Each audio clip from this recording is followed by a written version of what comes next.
think. Hi there, I am Aaron, and welcome to the Cult of Cinema. Apparently, according to my hairdo, I am the love child of Tintin and Captain Haddock. So, hey there, Eric. Hey, William. Hey, Jordan. I had quite an interesting. Hey there, Alan, man. I had quite an interesting day yesterday. I woke up, I went to emergency, and that was my day. So I'm here now, though. So I guess I survived it. Tonight we are going to be talking about the Severin January releases. We're going to talk about the clues that have been put out by Vinegar Syndrome and what those two titles could possibly be. I am going to bemoan the fact that one of them might be Ebola syndrome. Hey there, physical media fanatic. Hey there, Darren.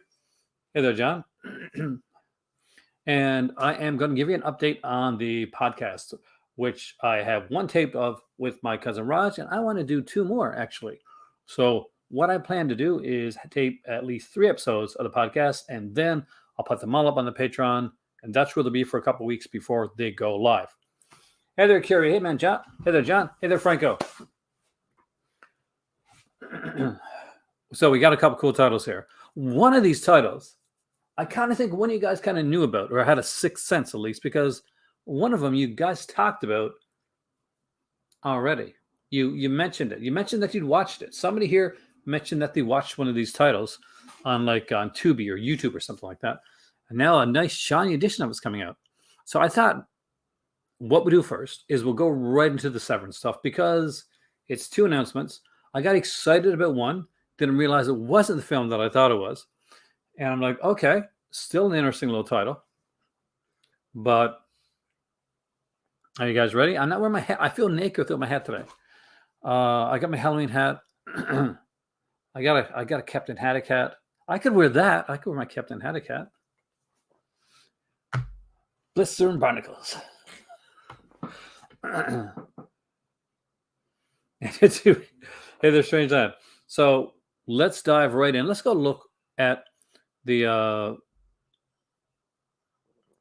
Severin titles, and I want to know what you guys think, because we have here one of the video nasties, and David Gregory.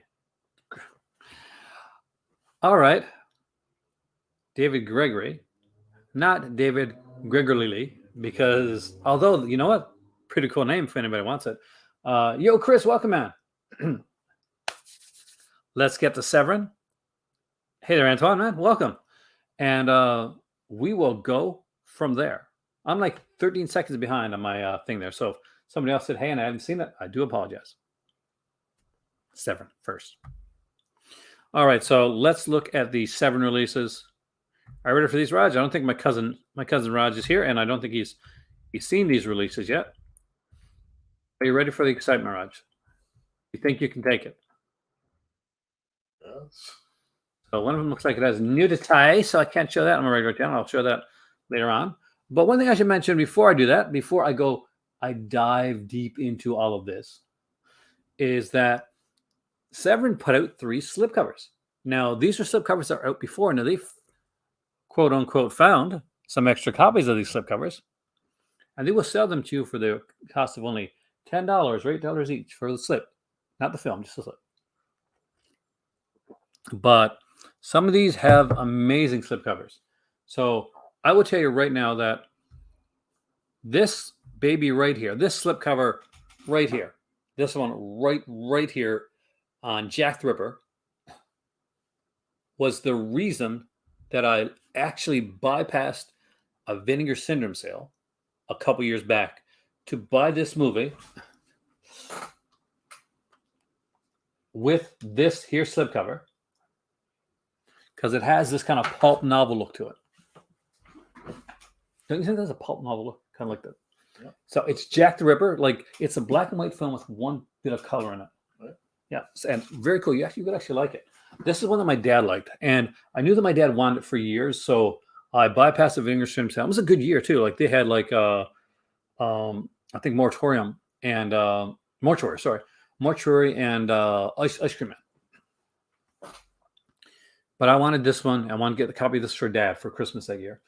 And so it's a really good slip, John. I recommend it. I may have run downstairs and get it to show you guys how sexy it looks in real life. But right now, we're just going to look at it, how sexy it looks here.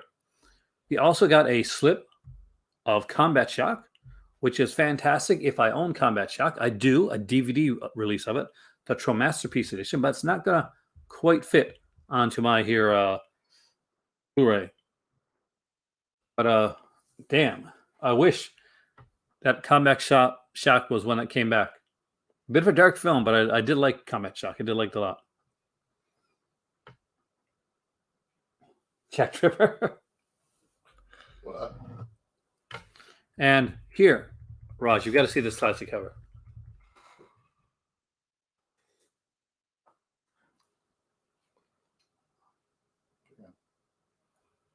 And here it is, guys. The Devil's Honey. Jess Franco.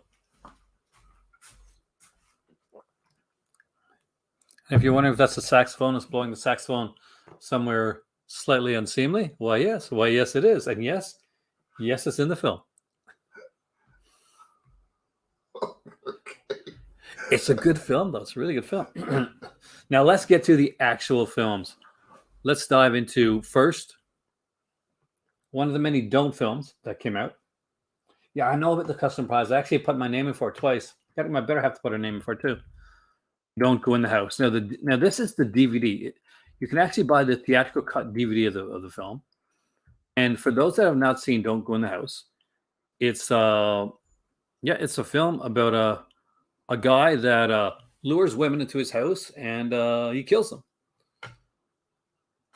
And kind of the crazy thing about this movie is that when you see the guy, you wonder, how is he luring these women into his house? Because it's not like this is not like the good-looking dude where you're like, oh yes, I totally see why I can lure women to the house. So this is, of course, one of the early video nasties with Dan Grimaldi starring. Now, I have to show you me for a second because I have to check and see if the other one is safe for YouTube.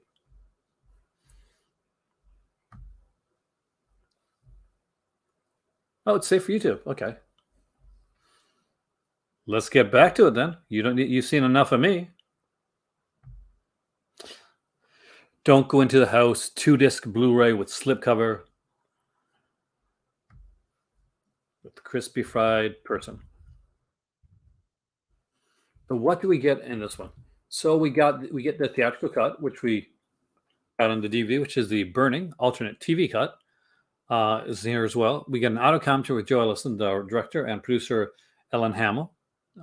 We get an archival commentary with actor Dan Grimaldi. Housekeeping interviews with co-producer Matthew Mallison and co-writer Joseph R. Masefield. We Went in the House, the locations of Don't Go in the House. Playing with Fire, another archival interview with Dan Grimaldi. And on the second disc, you get the integral cut of the film. This is going to be more uncut version of the film, with an audio commentary by the great Stephen Thrower, a video essay by David Flint, an interview with director Joseph Ellison, and Grindhouse All-Stars interviews with Matt Simber, Joseph Ellison, Bry Frumkes, and Jeff Lieberman.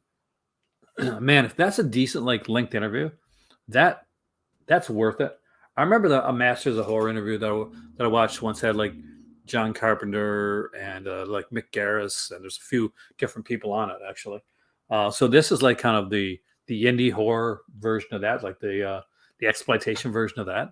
And if it's that long, if you give me at least 40, 50 minutes of this, man, I'm there. Motherfucker. Oh, sorry. Can you get me a paper towel?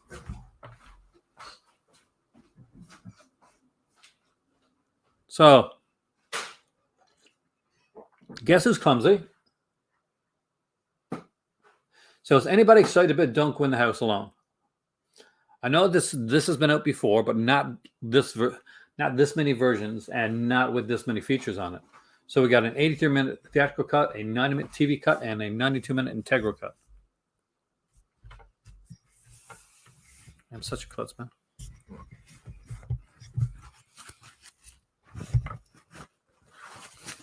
Well, my cousin is helping me get rid of the mess here. I guess I got to say the YouTube type things. Like, share, subscribe. If you really like the channel, check out the Patreon, where we're going to be doing a lot of real big videos in the near future, including podcasts that you will get exclusively earlier than anybody else, along with some stuff for some merchandise and report cards and the Culty Awards, which will only be airing on the Crimson Cult. Hey there, Dave. Welcome. I love the artwork. I love the kind of cool artwork on this. So let's check out the other one as well. This one's only region 8. Good thing to point out, because I always forget the regions. Thank you. I always forget the regions when it comes to this stuff. Now let's look at the second one, Delirium. There's a DVD, but let's go right into the Blu-ray for this one. I know we're pretty safe for this movie right here. He's waiting to kill you. He's wanting to kill you. Poor Charlie. You'll die when you meet him. But think of that with that scarier, like movie trailer guy voice, right? That's what sells. That's what gets it going good.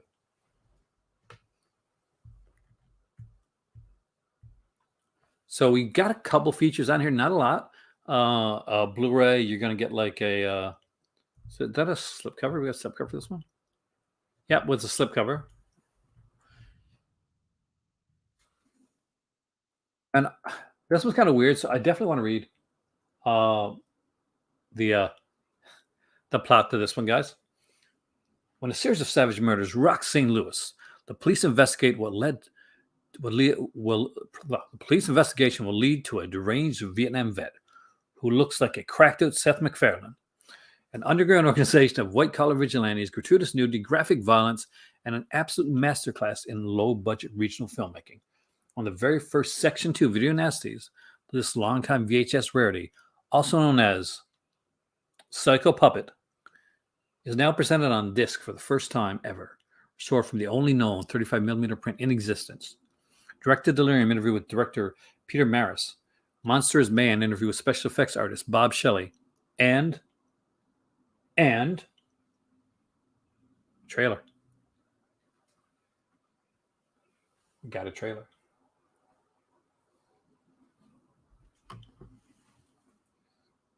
I think that's a different film, but I do not know.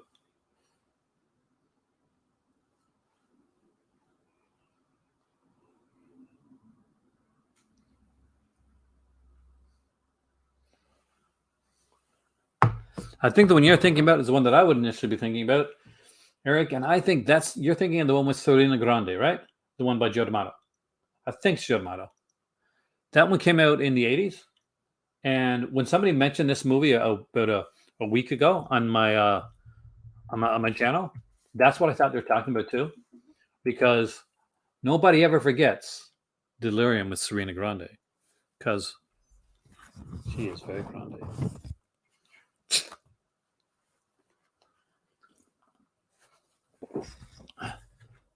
So has anybody seen this? Anybody remember that? I know somebody here has seen it. Looks like Darren has seen it. I don't remember this one. I don't at all, actually. The only Delirium I remember is the Serena Grande one. So I don't know if I've seen this one. And what do you get in the bundle? Do we get anything else besides them? We get the 2 movies.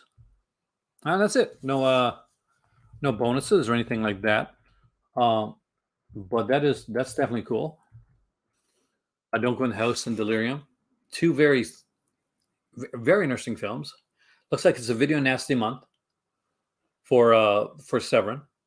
What's everybody think? Like, it's a pretty cheap month too. Like, January is right after Christmas, so you're getting a bundle with decent films, but they're not like going overboard. You're not having to sell the kids for this type of thing. Sell the kids. How can that be the first thing that I come to? How can somebody make money after Christmas? Well, selling the kids. Yeah. Where does my mind go?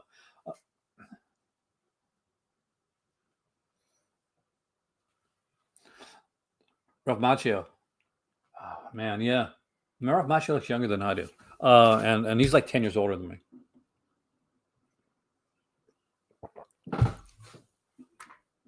Though I will say that it's my beard that makes me look older. Without my beard, I would look, actually, with my beard, I'd probably look 10 years older than I do right now, to be bluntly honest with you. I have no chin. I have an absence of a chin. It's almost like a black hole where my chin should be. Somebody actually said that once, like on a video. It's like, you have no chin. I'm like, obvious.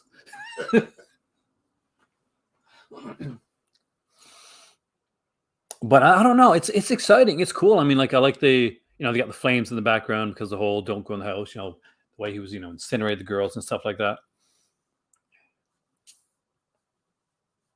This will be a good one with God, what's that film that Vinegar Syndrome put out? It had the guy. He's passed away now. He was in Darkman, like the thug, the kind of the big guy. Not like Durant, but the one of his assistants. You know him, he's in a bunch of movies like that. And he always plays kind of like usually a thuggish character or kind of a nebbish character. And he's got a kind of balding head.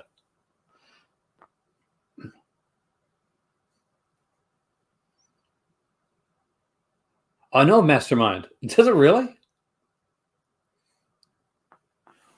I'm trying to remember who that actor is.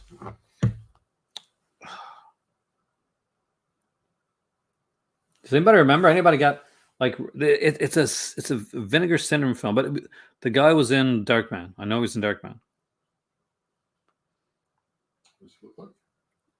Kind of a rotund type guy. I know I'm going to see him. If they show his picture here.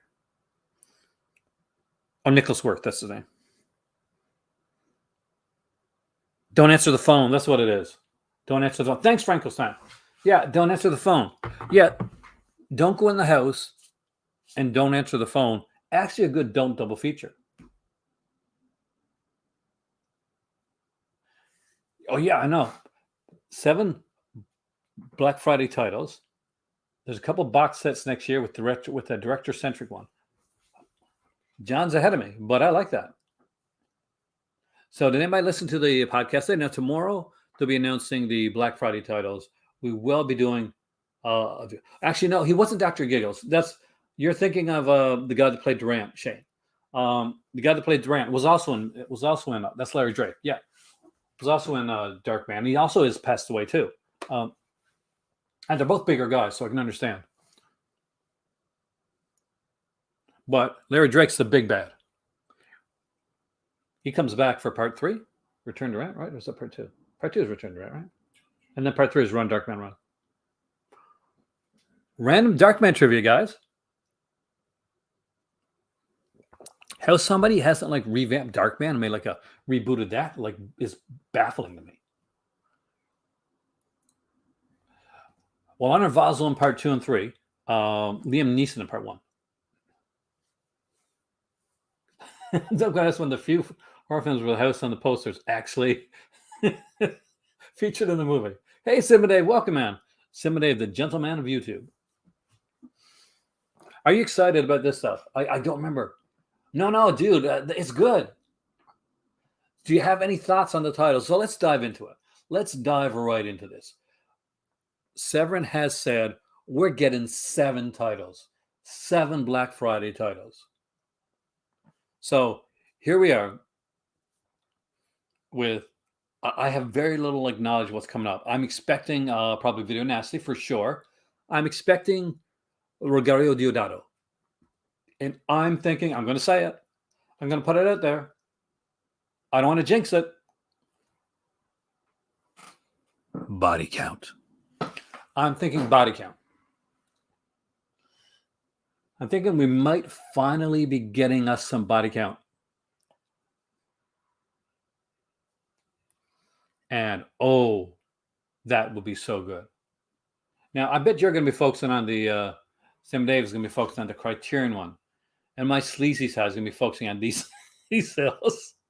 and enjoying the cartoons that I got as a gift from Cinema Dave, actually, not too long ago. And I still need to get to the features for Ned Living Dead and for Carnival of Souls as well. It is, Eric, it's just 3 weeks away. So really think about that, guys. Black Friday is just 3 weeks away. My channel is going to be dedicated for the next 3 weeks, pretty much to like breaking down the clues, talking about like Severin, talking about Vinegar Syndrome, looking at how things are going, checking out the limited edition stuff, checking out the sales, checking out the clues as they come out, looking at the announcements as the announcements come out, diving into each one of these films and seeing which ones are going to be the ones to pick and which ones are going to be the ones that you might be able to pass until they come out for a next sale. Liam Neeson actually, in his acting early on, used to remind me a lot of Claude Rains in the fact that he had a very good voice. And Claude Rains was a stage actor. And so when he did The Invisible Man, he was chosen for that. He was chosen because of his range, his voice. He had to be somebody that could kind of be pantomime, do a bit of miming, because he's most of the time he's covered, and he had to be able to project his voice. And if you're on stage, and most of the acting I ever did was on stage, that's what you got to do. There's somebody in the back of a room or an auditorium, they got to be able to hear you and understand what you're saying the same as the person in the front row does. So maybe that's why I talk the way that I do, but actually I think I talk pretty low most of the time. Like, Yes. I do. I'm a low talker. I'm a low. Who's that? Was that oh god? I was Seinfeld. Remember the low talker? Was that Judge Reinhold? Huh? Was that Judge Reinhold? I don't remember. Or was he the close guy? I'm off on tangents here tonight, guys. But this is something I'm excited about. These next 3 weeks, we're going to be looking at so much stuff. Stage acting. I was an acting snob. I will bluntly be honest with you right now. I didn't when I wanted to act, and Raj, you know me well forever. We grew up like brothers. Basically, I wanted to stage act. I didn't care about movie acting. I wanted to do either stage act or soap acting, because I wanted something that was going to challenge me on a daily basis. It was going to change. Do you think the washing machine? I totally forgot about the washing machine. Like, I have it downstairs. Like, not just my washing, but the movie. But I got the movie. Oh, there I go. Sorry about that, guys. Hey there, Mike. Welcome, dude. Are you excited? 7 titles coming on Black Friday from Severin. So we're gonna kind of have to pick our Ureta. You Will's great in Excalibur. Excalibur Andrew is one of my better half's favorite films. So yeah, that's right. Cinema Dave is an actor here too, and was going to go into acting at one point. Stage acting is very, I don't know what the best word for it is. Satisfying. It's satisfying.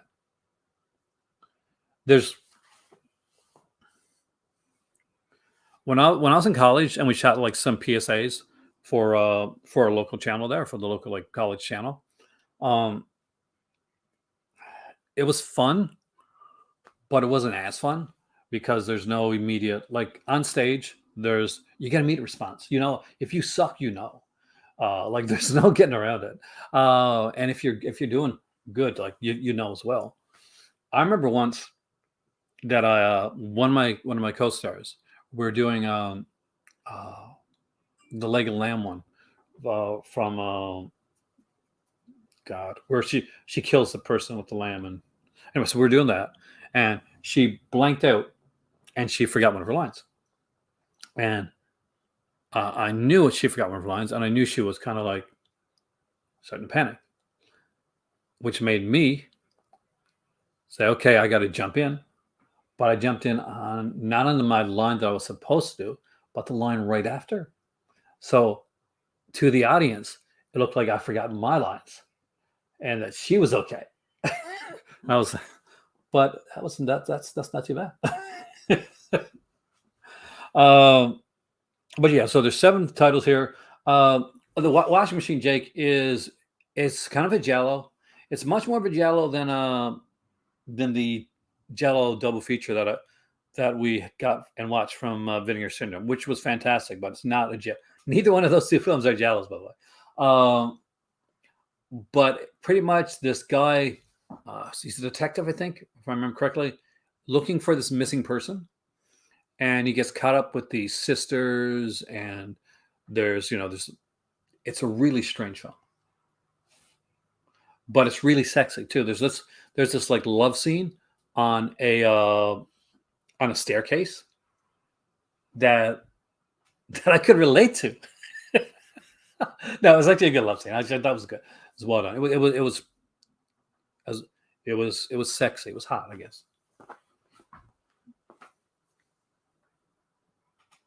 Ad-lib and improv, Dave, is how this channel has survived for the past 9 years. Oh, it's so sleazy. But it's sleazy in the best ways, Mike. Yeah, I'm hoping. I would love to see it be like body count and the washing machine, and would have like the Ruggero Deodato book with it. Because wouldn't that be awesome, guys? Yeah, because the Shameless tin is out of print right now. Alan was right on that. Shameless did a tin for the washing machine. I've shown that a couple times when I show my Shameless releases. The tin does kind of give away a big spoiler if you know the film. Luckily, if you don't know the film, it really, if you don't look at it too hard, you don't really figure it out. But yeah, it's definitely has a unique aspect to it. But I'm thinking Deodato. I'm thinking we're going to get something unexpected. We always get something unexpected with Severin. Maybe another German release, one of the early German Gothics or something like that. Maybe a Cremi. It's been a while since we've had a Cremi. Really, at least a couple months, at least 2 or 3 months. I know we got a Cremi sort of with the last half of the Black Friday sale, I think. Or was it Black Friday we got that one? The Castle of the Creeping Flesh, what it was called. It'd be nice if they kind of went all in on non-cannibalistic Deodato. It's a cool tin, isn't it, Mike?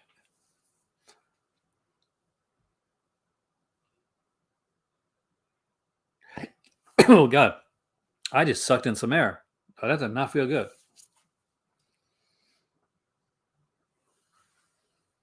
But I think we're going to get some Deodato. I'm expecting... have you updated the stuff on here yet? Black Friday FAQs, or it's still the old last year's? Still last year's. Well, earlier this year. The mid-year. So how many do we have on the mid-year sale? That's a good way to find out what's coming. So, John, I can't remember. Did they say how many bundles there are going to be for the sale? Have they announced that yet?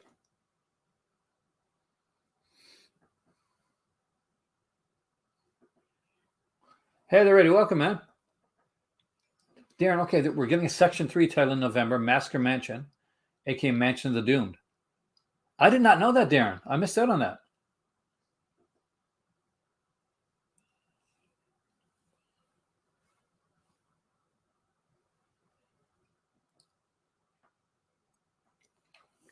What was it?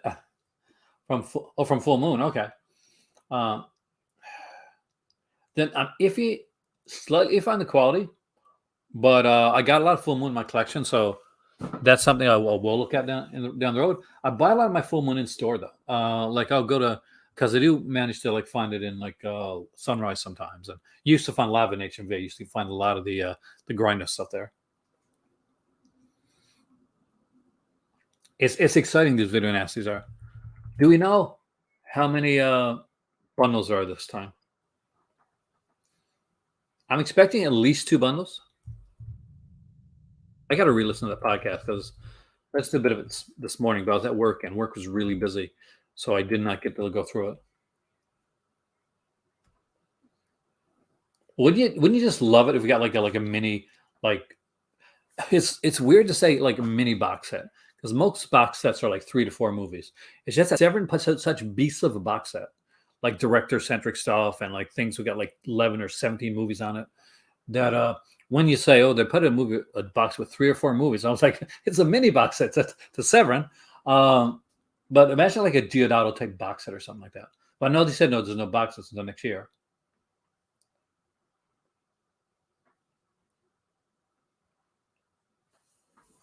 Yeah, the major sale had 9, and I think, and we had like 2 bundles with major sale.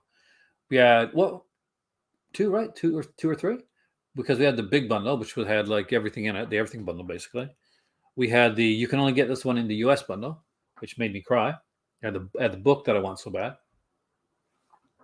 which I do have to talk to Mr. Tony about actually. If I can find something that I could trade with him for.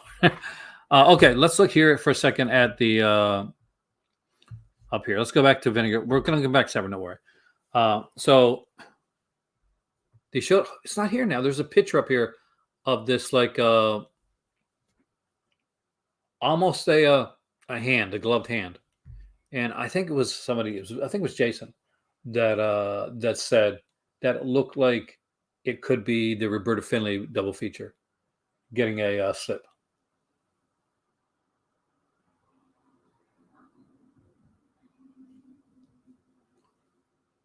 Well, we know we're going to get a Diodato bundle there, John, or at least a bundle with the Diodato book in it. So hopefully they're not going to make the same mistake as last time. Like I think they learned from last time. I don't think anything's going to be like U.S. centric. Like as when it comes to like we may be like North American centric, but it won't be just like U.S. centric. That hurt them the last time around when it came to some of the orders. But that being said, they did really well on that last sale. And so they should have done it. I mean, we got to watch Retribution. It's going to be a fun movie.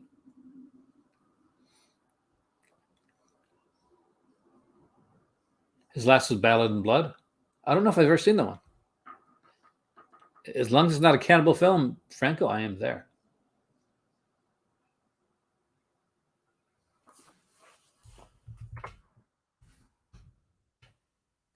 Yeah, I'm all about this bundle. It's like $54. That's not too bad. Street day of January 25th.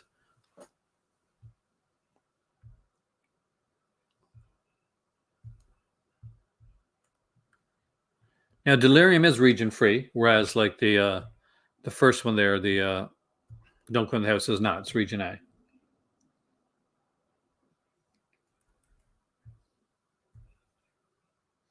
Yeah, they just announced some more $3 titles.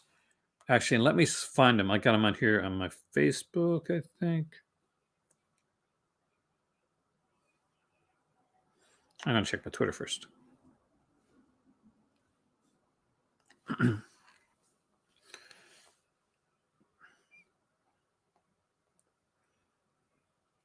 So, Woodlands Darkened Days Bewitched, the 3-hour documentary on folk horror, is now out to stream.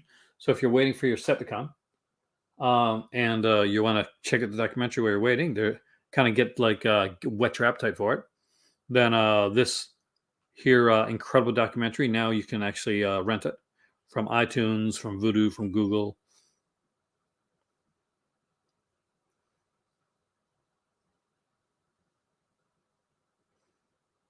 Done by the great Kayla Janice, a fellow Canadian.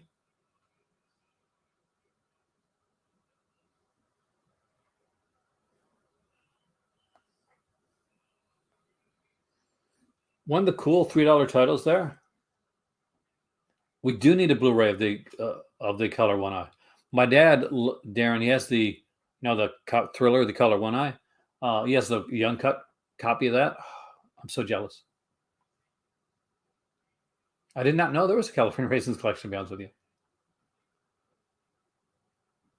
I think like Dr. Butcher MD was the last like big $3 one that came out, because that had a 2-disc edition.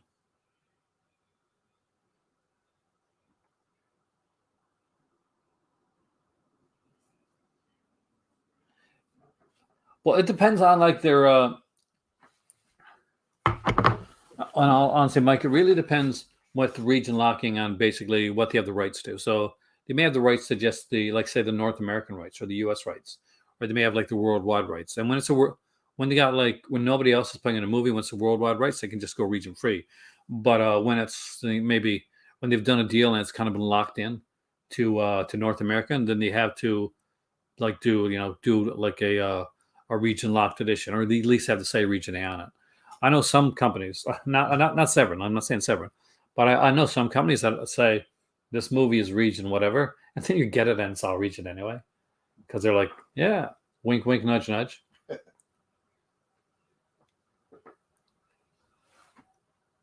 Arrow UK are releasing Don't Go in the House. Kind of like when we got like Massacre Video released Satan's Blade over here in North America, and Arrow released Satan's Blade over in the UK, with I think one extra feature on it. And the same as Severin released the documentary on 2000 AD documentary on comics, and Arrow Video released the 2000 AD over in the UK.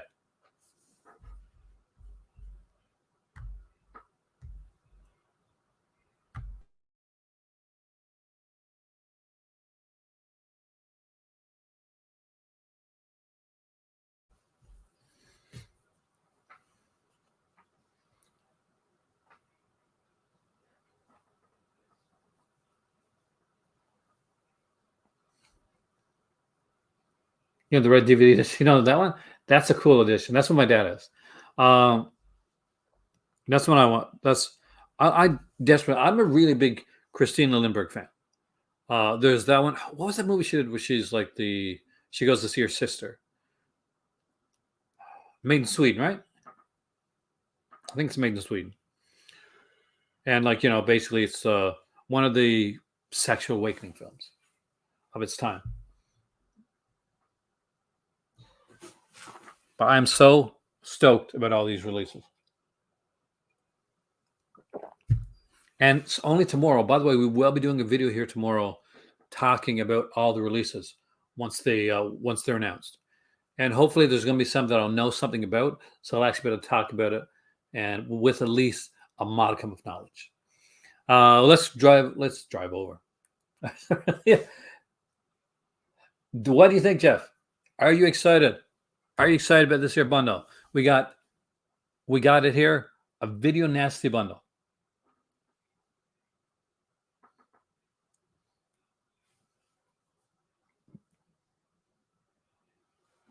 Exposed is great.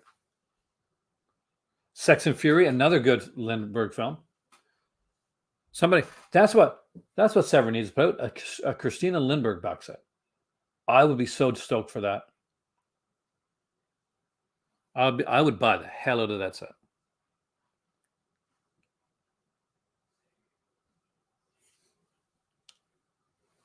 That would excite the heck out of me. Yeah, this is a great announcement. This is a good way to, like, Severin have been really smart with their marketing towards the Black Friday sale. They've been just like rolling out these little, hey there, Couch, welcome, man.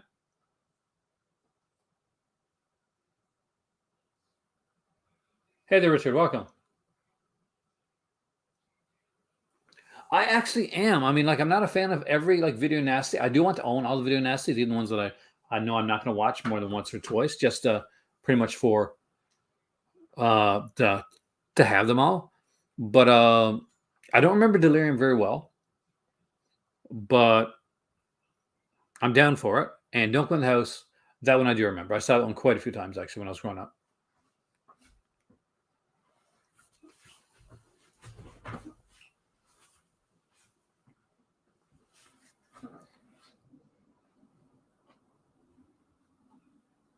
Isn't one you watch much.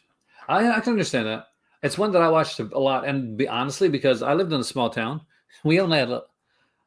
See if you remember this. Rather than have like this video store, there was like this trailer place, and they had videos that they rented out, and that's where we got like hidden at, and like we rented like the VCR there. The week we went up to Cornerbrook. So rather than have like an actual video store, there's a trailer. It was kind of like a house that had a video portion in their house, because this was back in the days. This was in the the wilderness days when everybody could have a VHS store, and a lot of people did.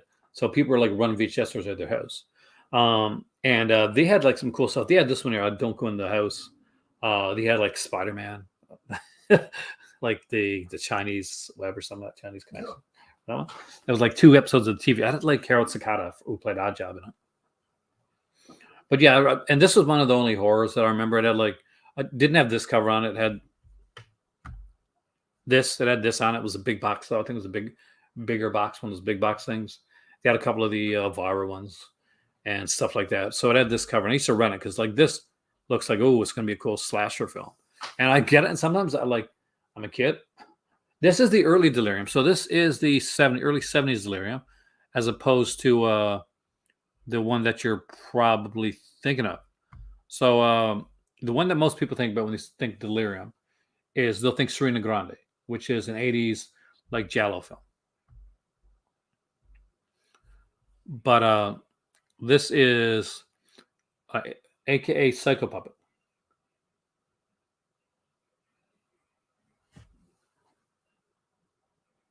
I'm cool with the amount of being places, but he did his time.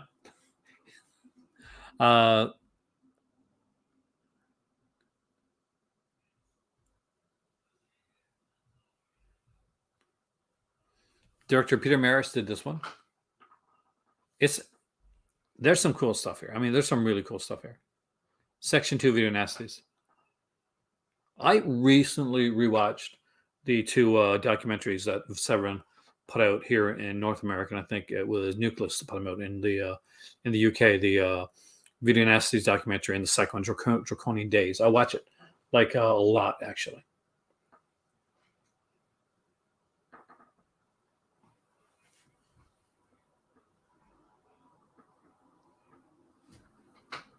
Director of The Color, One Eye. Yeah, because it was Don May that put out the DVD of it, John. Because that was a earlier Synapse release. It's like show. It is a pretty dark film, man. There's a reason it's called Video Nasty.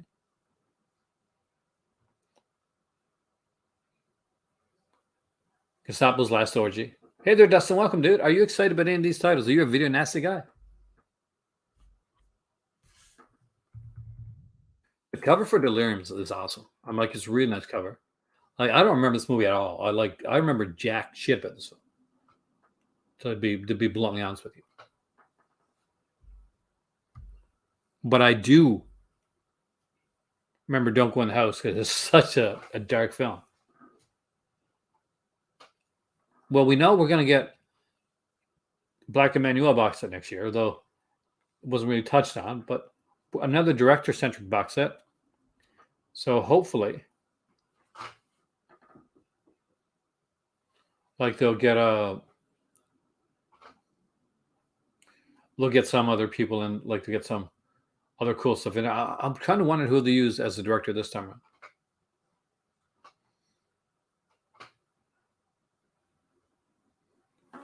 Well, don't look in the house. Don't Go in the House is a pretty dark film. Kind of, not gonna lie, it's a fairly misogynistic film. Like it's pretty much a dude that goes in and brings girls in his house and like burns them alive type of thing.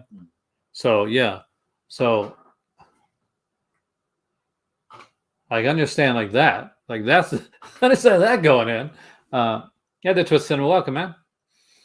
There's some Twisted Cinema here this time. We got some Delirium. We got some Don't Go in the House.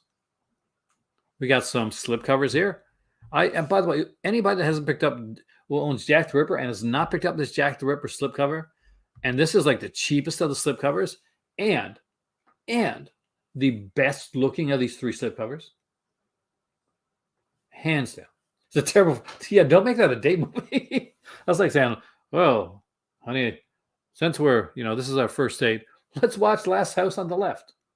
No, you don't do that. It's like Salo. It's a horrible date film. Do I use an app? I'm horrible at it.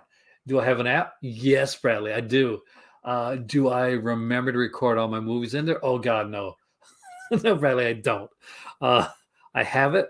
I would literally have to start all over again. Tony, my man, are you excited?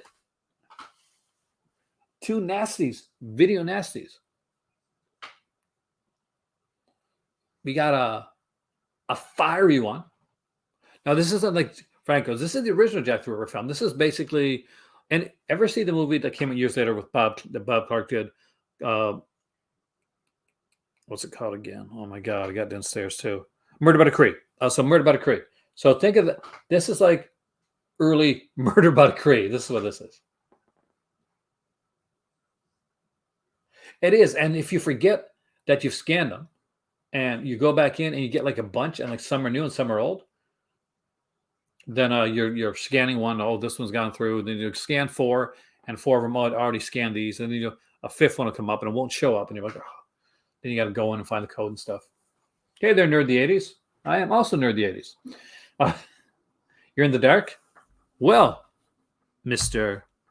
Tony, we got first, if you don't have, and I'm sure you do have it, this Devil's Honey slipcover, you're going to want it because it's sexy. Dad joke. Sexy. We also got Don't Go in the House, the Blu-ray Video Nasty Don't Go in the House, and a Blu-ray of Delirium, the 1972 film by Peter Harris, right? Peter Harris? Peter Maris? Maris, right? Peter Maris. Yeah, Peter Maris. So Delirium, which I don't remember at all, and Don't Go in the House, which I remember because holy crap, was that a dark film. It's a film that I think wanted to be Maniac. I got a feeling that Don't Go in the House was a film that wanted to be Maniac. That it gave me that type of feel. And you can get them both, Tony, for a pittance. A pittance, I tell you. $54 for 2 Blu-rays of questionable quality. No, it's actually there's some great stuff on here. Like 3 versions of Don't Go in the House is here. We got like Delirium, first time on Blu-ray, first time on DVD and Blu-ray. Yeah, it's only been on VHS. Hey there, Satan. Welcome, man. We always welcome Satan into this into this cult. So, and not only that, but, and these are January titles. These aren't coming to January 25th to be precise. We got 7 titles being announced tomorrow. 7 titles being announced tomorrow. So tomorrow we will be talking about the Severin 7. Oh, that's going to be a good title for my video. The Severin 7. Nobody else use that. Copyright. The Severin 7 we'll be talking about tomorrow.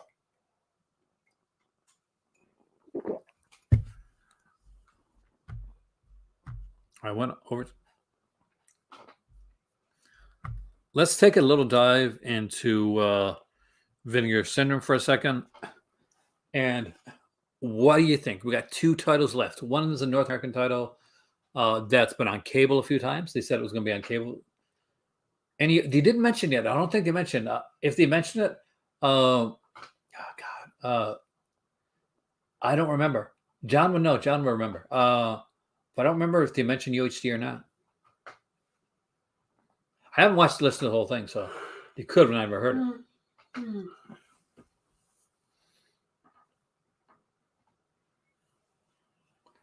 But for Vincent, we do have a UHD coming, and it's a lot of people think it's going to be Category 3, and a lot of people think it's going to be the Ebola syndrome, which makes me cry because I'm as excited about the Ebola syndrome as I was about the Cardona set. But I'm hoping that the cable video title that will pop up on cable every once in a while is going to be something that's a lot of fun. It's going to kind of, because I got a feeling that the Ebola syndrome is what I'm going to get on UHD, and that's not exciting to me at all. That'll get pushed back for a watch in the distant future. That I'm just being bluntly honest with you. I know a lot of people are excited. Hey, Reject, welcome, man. Man, I almost called you man there for a second. Reject's going to beat me up now. If you don't check out Reject's channel, by the way, you're missing out. Reject, Mr. Tony, AME here. We got some great people with some great channels here, by the way.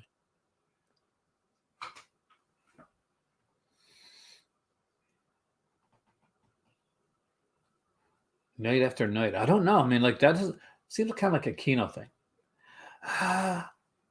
It's not okay.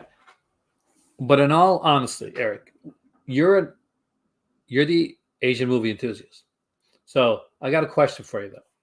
Do you really think that Ebola syndrome is 4K UHD entertaining? Like maybe a secondary Blu-ray on a regular month entertaining. But a 4K UHD? Thank you. I really appreciate that, man. Especially come from you. Because Tony has talked to all the sexy ladies of horror. Speaking of fantastic channels, welcome DJ. The cat's out of the bag or in the box. I love that. I love that here there.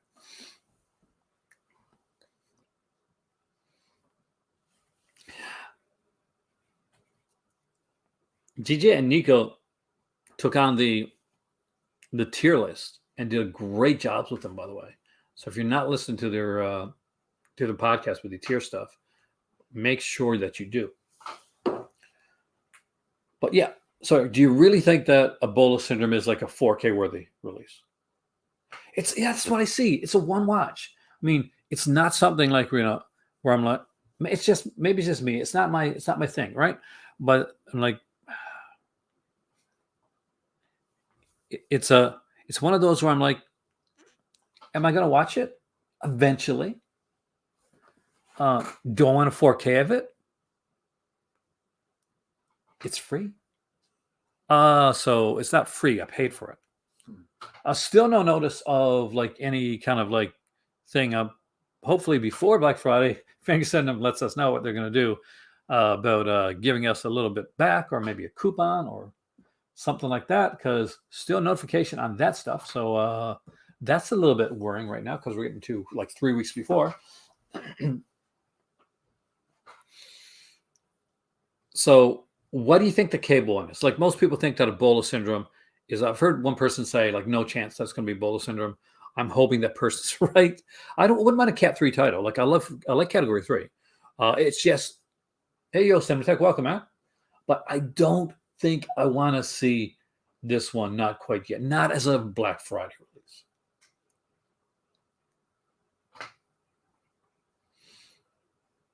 Like it's more exciting than Cardona collection is, because more people are going to be over it. But again, I think it's one of those where it has an audience, but still it's a bit of a niche audience. I know it's been the main prediction. That depresses the hell out of me, man, because we got like a really good one with Flesh for Frankenstein coming. We got Trauma, another fantastic release. That's coming out. We got Creature. Those are 3 great releases. I would prefer Summer Camp. Give me Summer Camp Nightmare in 4K. I love the hell of that one. I love that film, man. And you can't see that anywhere. The last time I saw Summer Camp Nightmare, Tony, was in Corner Brook when I was in high school on VHS. I even remember like the cover for the film, and it would make a really kick-ass cover too.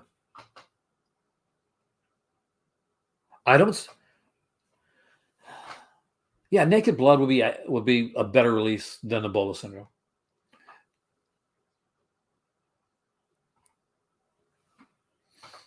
I would prefer. Oh yeah, I prefer Neomaniacs. I would so prefer Neomaniacs. I see. I miss all the everybody to do these watch videos. And I miss all those things. I've never done a watch video. One of these days, I got to watch somebody's watch video and say like how you do it.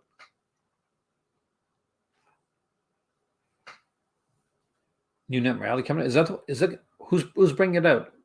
Is that the Kino one that we're talking about, or we're talking something else? I told you, man. They're playing the fire.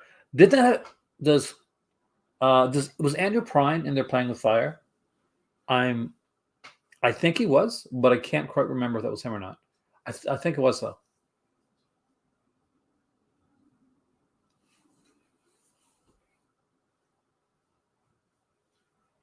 So you don't think Ebola syndrome will be the 4K? Darren, fingers crossed, man. Fingers crossed. I don't mind Ebola syndrome getting a good release, like for people that are fans of it. Like, I want to get a good release. Just one. It was excellent. I love Andrew Prine, one of my favorite like character actors. One, it's yeah, put it out. You know, two, make it a Blu-ray release. Disconnected. What are you thinking, man? We got two new, like ticked off two new video nasties on the out of the category from Severin. And what do you think the two Vinegar Syndrome tires are going to be? I think it's category 3. I don't think it's Ebola syndrome. And yeah, I agree with Satan that like the last thing I want to watch is a freaking virus movie right now. Like, in all seriousness, fuck that shit.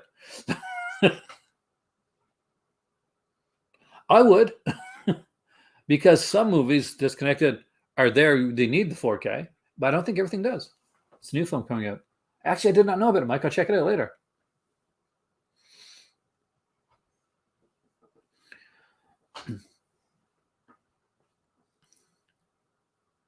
Like, I got Satan's Blade, for instance.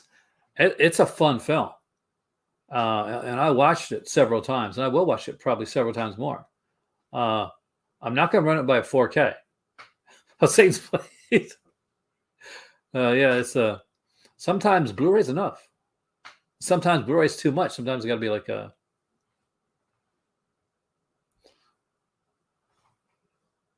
I highly hope you're right. I truly do.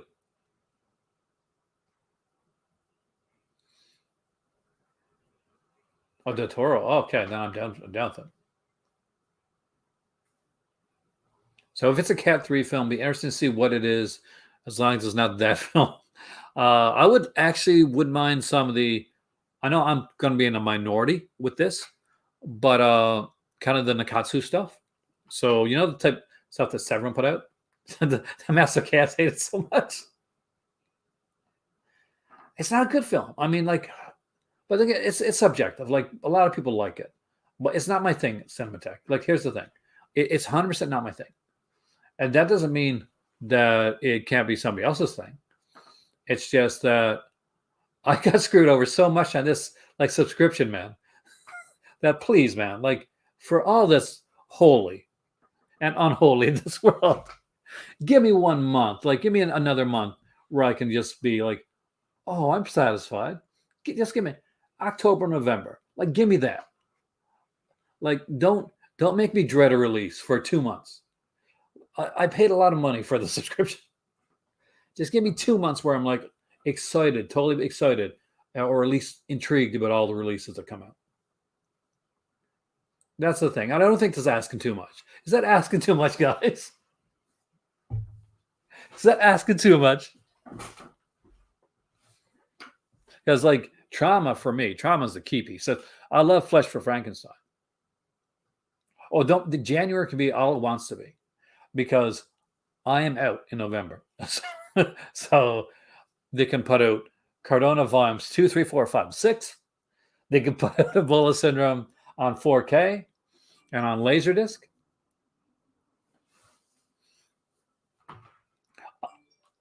I don't think they will at this point. I really don't. I want to say that they will, but I don't think so.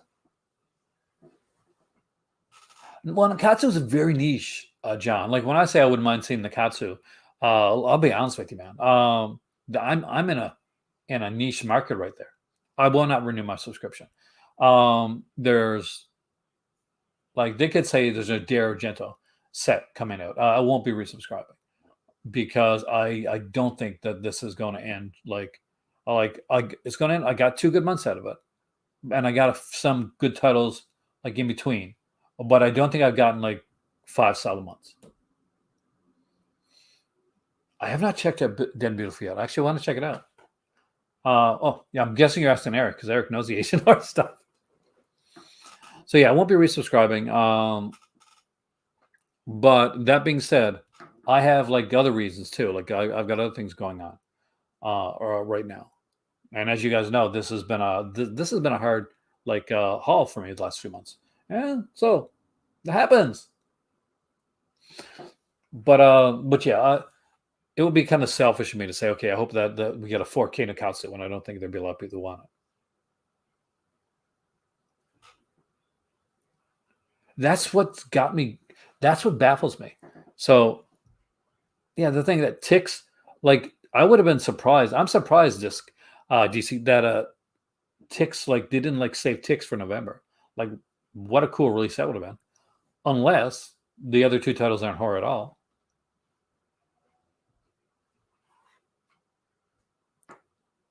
I don't think they will. I really don't see them doing another tier for the subscription.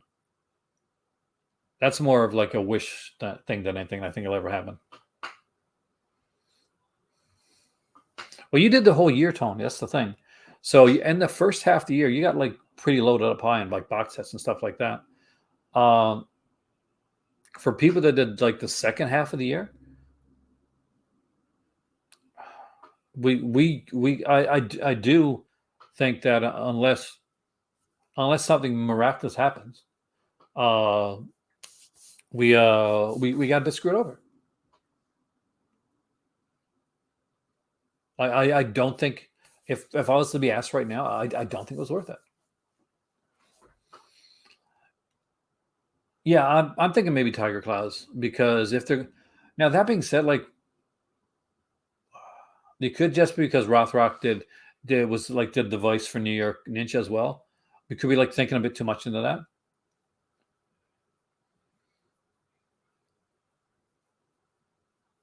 Different subscriptions? Oh, reject. So there you go. Did you hear it? Reject. So at the convention. So did you hear them say anything about like compensation or coupons or anything? Oh, there's no more box sets, but I would love a complete Russ Meyer. The worst part about like trying to get a complete Russ Meyer set is again, it's the rights holders.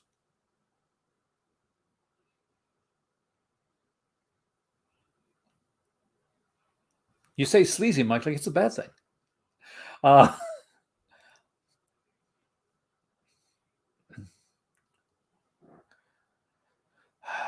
I honestly, I'm trying not to rock the boat. I'm just hoping that they'll like pleasantly surprise me.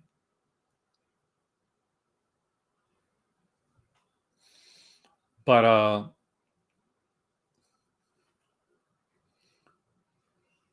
for the amount that I put into the halfway and like to the sacrifices I took to do it, disappointed. Like I'm disappointed. I know some people aren't because like these things were their jam, and you always take a leap of faith with stuff like that. I think Severin's had a stronger year this year.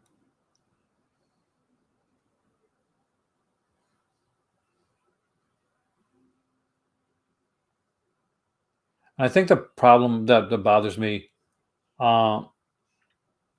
is that it would have been so easy to fix it. It wasn't a hard fix.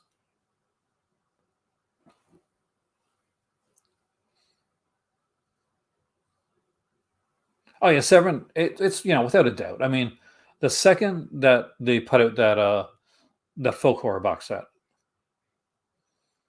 it's beyond anything. Worst website or not doesn't matter. What's on the website. It's the films that you got, because that's at the end of the day that's what matters. Whether you're buying it from Severin or you're buying from Vinegar Syndrome or you're buying from Amazon. Oh, Sleep well, dude.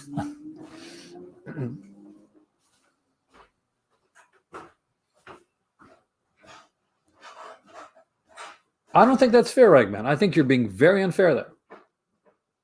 I'll be bluntly honest with you. And I'll tell you why.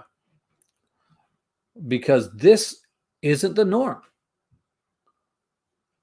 Like, I buy Vinegar Syndrome on a regular basis. Like, look at what came out last year. Look at what came out in September, October, November last year.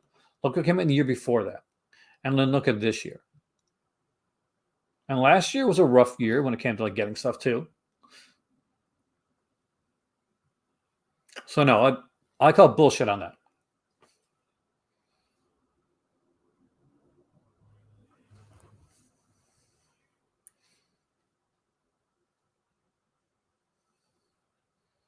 And if rent paid for them, you can pay back a couple movies. There you go. I do think we're going to have Forgotten Jelly Volume 4. It's too profitable for them to not do it, but they won't do it, I don't think, until Volume 3 is getting close to selling out.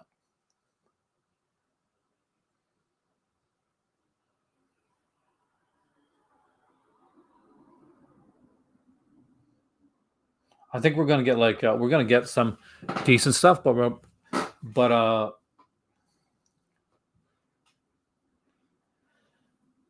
Vinegar will be 50% off, but it'll be 3 months. Go 3 months back. I don't have Malabimba. I wish I did actually. That actually is a good title.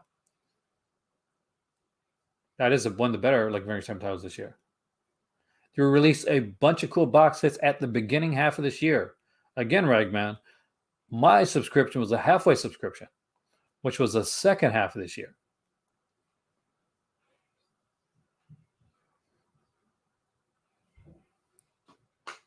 But I don't want to argue about this because honestly, I kind of find it upsetting.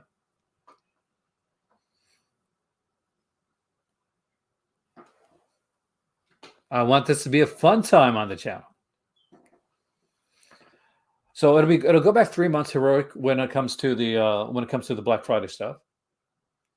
Severin is going to go back 6 months. So you're going to have to start from the 6 month date for Severin and the 3 month date for Vinegar Syndrome. Vinegar Syndrome always goes back less. Look for merchandising from both of them.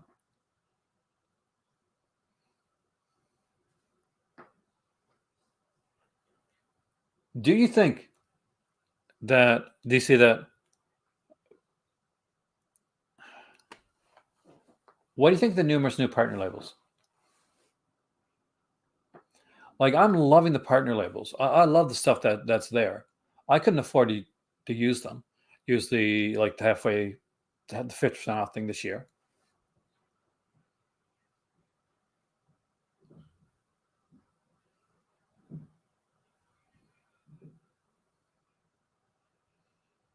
I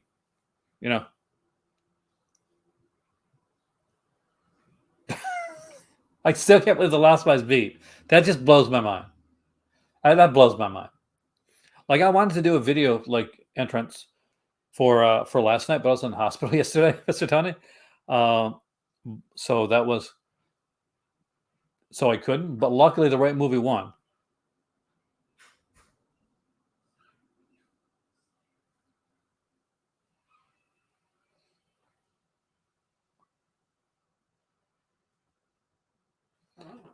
I honestly think I'd go for a partner label subscription more. It's the thing that the partner labels. I'm not getting into this, Ragman. I'm not having an argument tonight. I'm serious.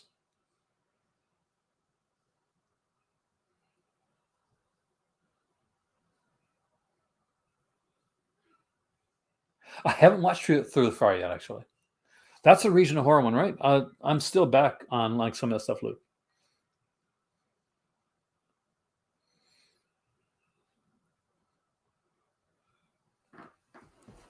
I mean, it's an insane amount of partner labels. And they said there's numerous partner labels coming out next year. So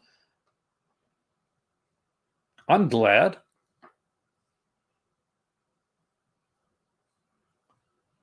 But have a good night there, Darren.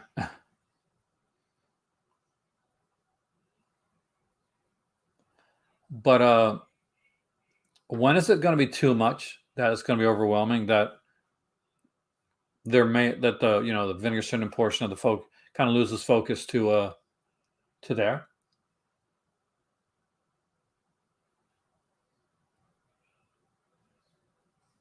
Hey, Matt, welcome, dude. You saw me getting angry for the first video.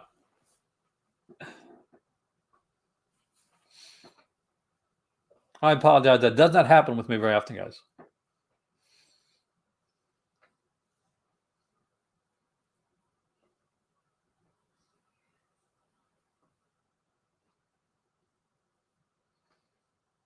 Nice.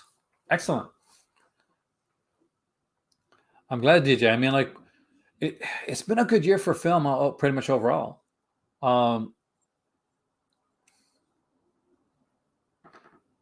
But yeah, that's the thing I worry about. Like, maybe Vinegar Syndrome is kind of like is going to become kind of a place for partner labels. The Keaton stuff was good. Like that. Well, I haven't watched the films yet. I watched the Jello double feature. By the way, love the hell out of Nothing Underneath and Too Beautiful to Die. Love both of those films. Fantastic. Not jealous, by the way. They're more akin to the kind of like the 2000s era sexploitation stuff. Kind of like remember those Andrew Stevens movies that came out, like Night Eyes and Body Chemistry and stuff like that. So that is what it's like.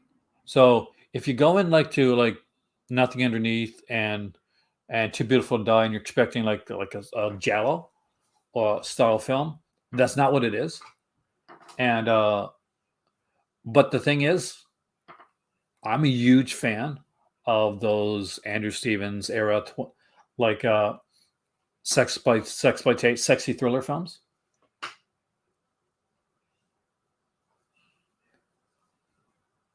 Yeah, it's very lightly. I mean, like, Mike, in all seriousness, very, very lightly. I mean, like, you can consider it a giallo in the very looser sense of the terms. And by the way, I'm not dissonant when I say it's not a giallo. I've been looking towards, like, I've been looking for more of this style of film to come out, and for one time, I'm actually glad that it wasn't exactly what it says it was. Like, Too Beautiful to Die is definitely not giallo. Not, I'm sorry, not at all. Oh, which movie? You know, I did like Lost Boys, right? By the way, DJ. Yeah, I mean, like, the first film can pull off kind of at least being giallo adjacent. It does have a lot of the tropes there. But you know what? Honestly, John, it's cool. They're a cool double feature, and you won't go wrong with getting them. I would strongly recommend them.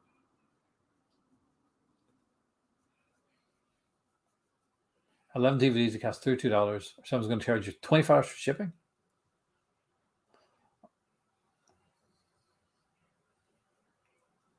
String Color Your Body's Tears, more of the Neo Giallo stuff.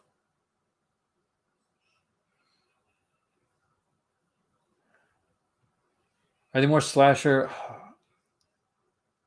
The first, like, I don't want to steer you wrong, Eddie. Like, there's Giallo aspects, a lot of them, to Nothing Underneath. Like, but they do play a lot, like, very much so. If you've ever seen a lot of those, like late 90s, 2000s era, like Skinamax, sexploitation-y films, like thrillers, like like Strip to Kill, or something along the lines of a Body Chemistry. It plays like that.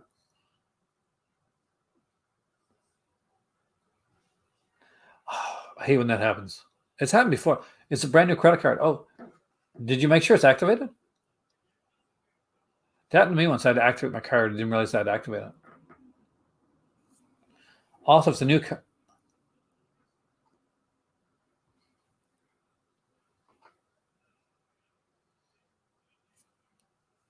I got a couple of the indicator releases today, but I couldn't see them because he went straight up to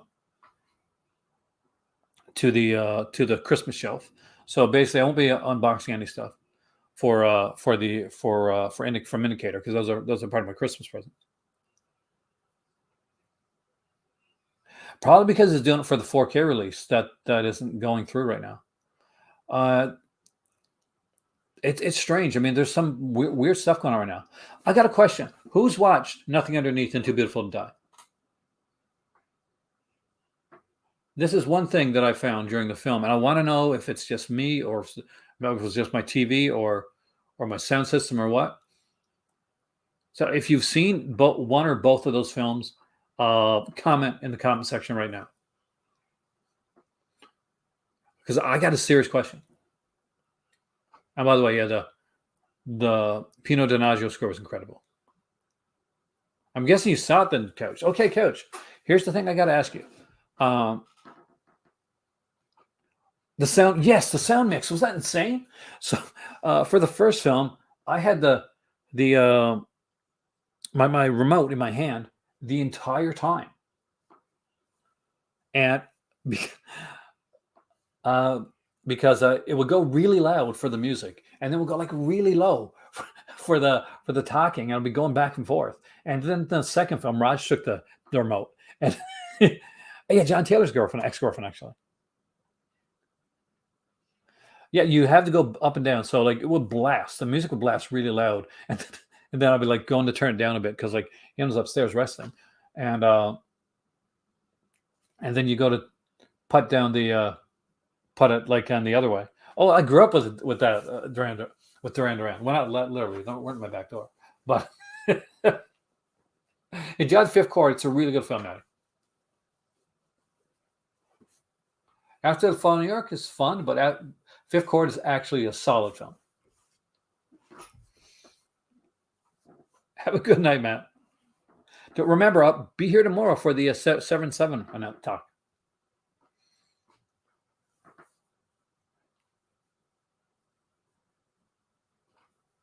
Yeah, I'm a big, like, grew up in the era of like I'm a pop punk guy. So basically, I like pop, like punk. I did a bit of heavy metal. Well, I didn't do any heavy metal. I can't sing for crap. You've heard me try to sing here, guys. It's horrible.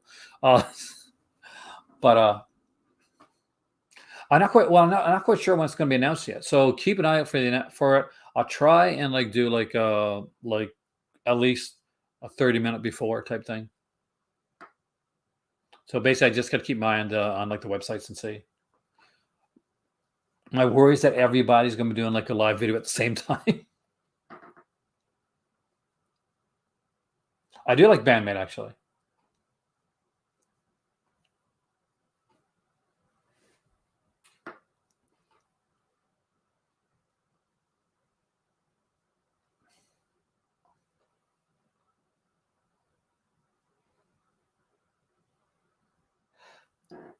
But see, I don't know Baby Metal is. But I've heard like it being talked about. I heard like people ragged on Rob Zombie for saying like kind of cool.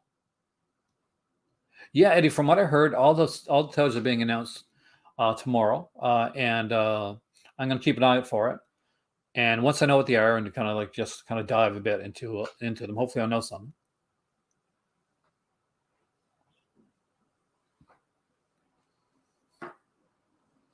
Yeah, some people ragged on Rob Zombie because they said, "Hey, cool for them for doing their own thing," and some dickheads like were like, "Yeah, we're ragging on them for stuff like that." People need to like what they want to like. No shame what you like. I mean, look at the stuff I watch or listen to. Oh, do I like J-pop? I like the Korean stuff. Like my youngest was in BTS before anybody knew what BTS was. I'm excited about both. I mean, like for and I'll say it's just like I don't know what Severin's putting out. I mean, like they may not put anything that I really want, but I'm excited for what they put out this year. I think that they're the best label that like for this year. And that being said, then I like it then. But I like pretty much all types of music. Like I when we lived in the old house, like here when we first moved here, we had the what's it called, the Echo, the Amazon Echo Dot. We got one of those. So I used to have it set up. So when I was working, when I was writing or something like that, like it would pretty much, I would, just play opera, and I would kind of play like an operatic score in the background. But I listen to everything. I listen to metal, to pop. Don't listen to much country. Not a big country guy. I listen to a lot of like soundtracks. Obviously, I was going to act, so that a lot of that comes into play as well. And I'm from the '80s, so a lot of pop, a lot of like the short-lived kind of the new wave era stuff that I used to like.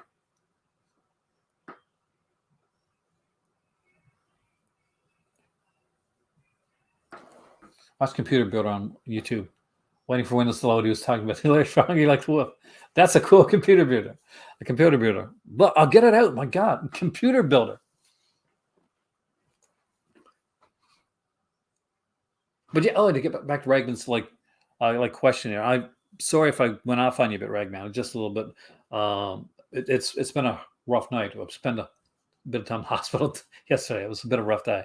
Um, but yeah, I'm excited for both of them. Like even if it is a bolus, say it is a bolus syndrome. There's four other titles that I'm probably gonna love.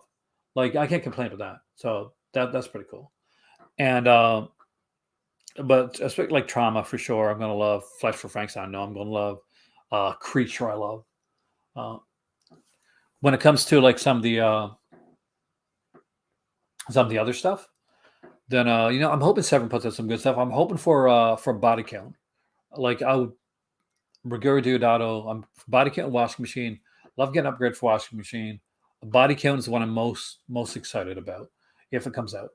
That would be right up there with Trauma for me. Those are like two like films that I really want to put in my collection.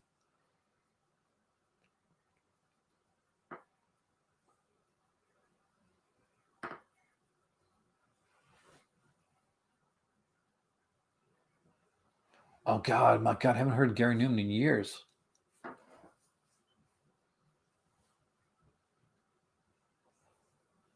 Like a lot of people like talk like highly of New York Ninja. I know Jose talked about it, like loved it. I haven't seen it, so I don't know, and I'm kind of I go back and forth. Like I can't afford a lot this year, um, so it'll be interesting to see how it goes. It'll be a year that I basically I'll be kind of like picking. I'll be cherry picking stuff.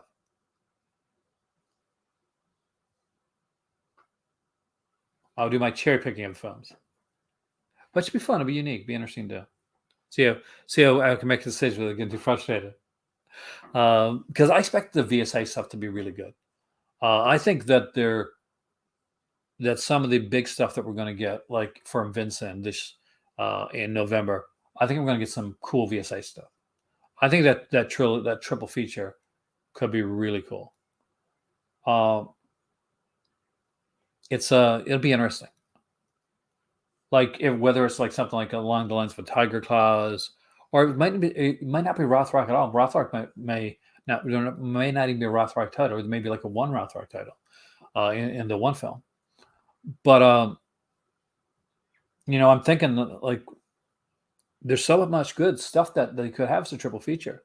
We could see like a Prom Night triple feature or a Howling triple feature. Not quite sure, Mr. Tony, man. It's one of those days where I'm kind of just I'm taking it as it goes. I don't work tomorrow, but I do work the next 4 days after that. So I'm trying to do a nice size video tonight. Suspiria, Inferno, Legend. Three very gorgeous films, by the way. Legend is such a beautiful movie. Inferno is underrated, by the way.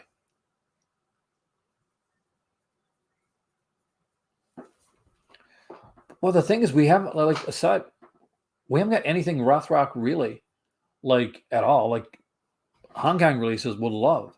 We haven't even got our North American releases here. Richard, did I ever, man? 18 wrestlers. And the biggest shock for me was probably Ember Moon.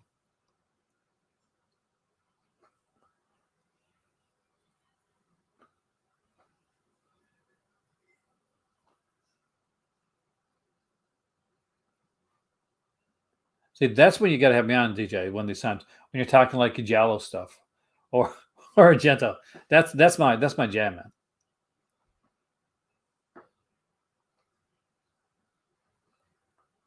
No Retreat, No Surrender. I don't think so. Like Kino put out the original No Retreat, No Surrender. Unless you're talking like, is there a fourth one? Like they could do a 2, 3, and 4 if there's a fourth one. Sinbad reissue, man, worth it. Totally worth it.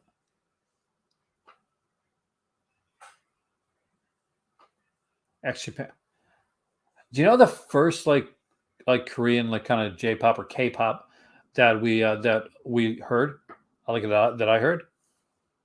So I bought a TV, like it was in St. John's, and we got our first 3D television set.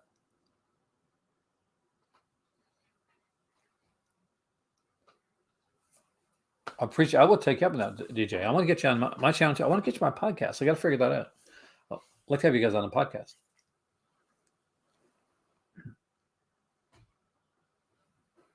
And why you didn't like Tenebrae? Or Deep Red? No, Deep Red's one you watched, right? You watched Deep Red recently. So when I got the TV, it had like a bunch of like 3D stuff. One that she has at a 3D channel, and they had like a 3D video. And what's the name of the band? I remember the girl because she was actually in she would show up in like in Gangnam Style later on. But it was called Bubble Pop.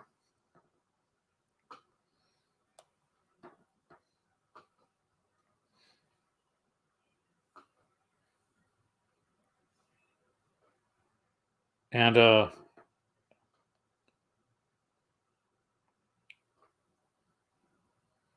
Honey, or I think her name is.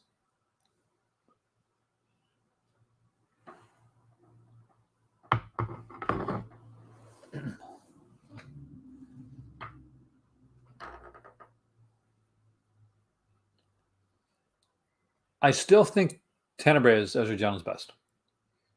I still stand by that.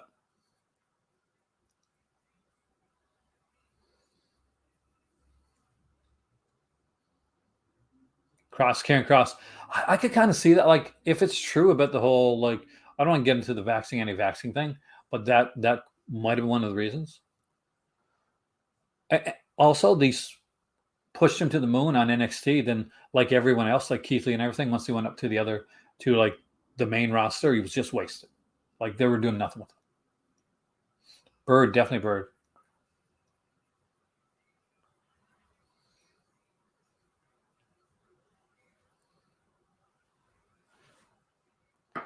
I've heard great stuff like Greg. I don't know any of the imprint stuff, but I've heard that as a label that they're fantastic, like pretty much across the board. I haven't heard any like any negative reviews on any imprint stuff. Now, just to this, Brian Sauer, he would know this stuff, 100%. So so definitely keep an eye out if he's got it.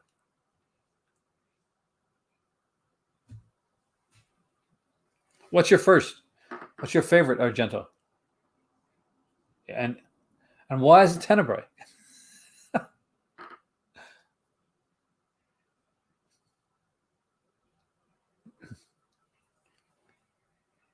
I got hit with what do you call it? Hit at the border.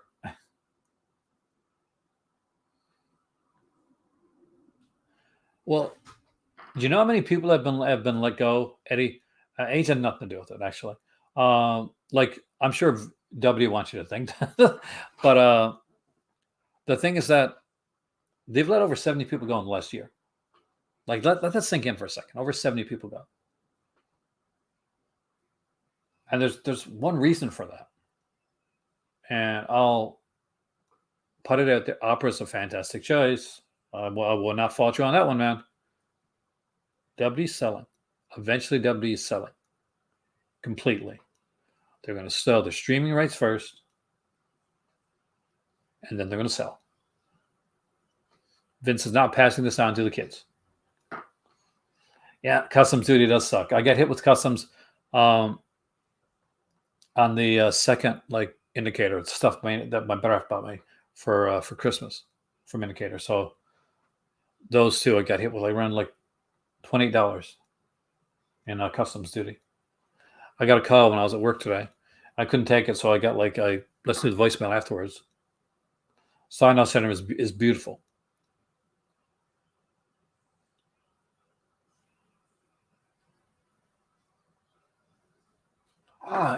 Eric had the set.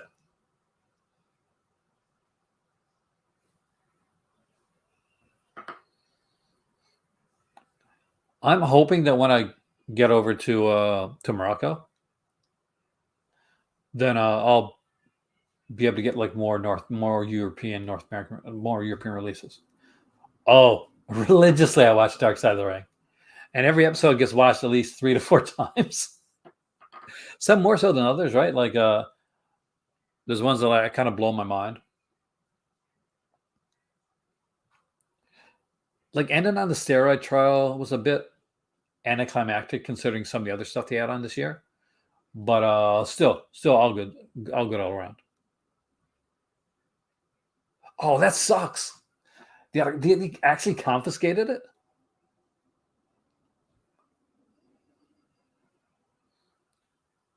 Yeah, I watched Dark Side of the Ring. Also watched Dark Side of the Ring Confidential, and kind of like the extra stuff. And I used to watch a lot of I'm not sure if anybody's going to remember this, but they did a lot of like shoot interviews, and man, I used to watch a lot of shoot interviews. Birds are a really good choice too. Sarah John XPW is actually pretty cool. That's a Rob Black one, right? Where the guy gets what's his thumb cut off or something like that. I was going to watch that tonight, Cobra, but I just I haven't been feeling well, so I haven't been able to watch something like full.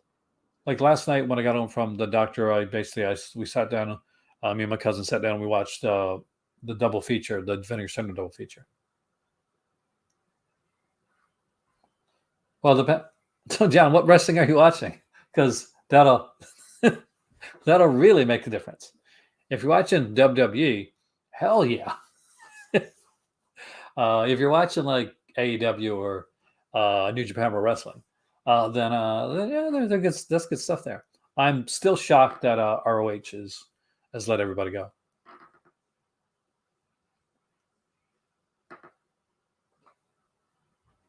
It's insane. It's almost like Twisted Sims. Almost like the UK thing, right?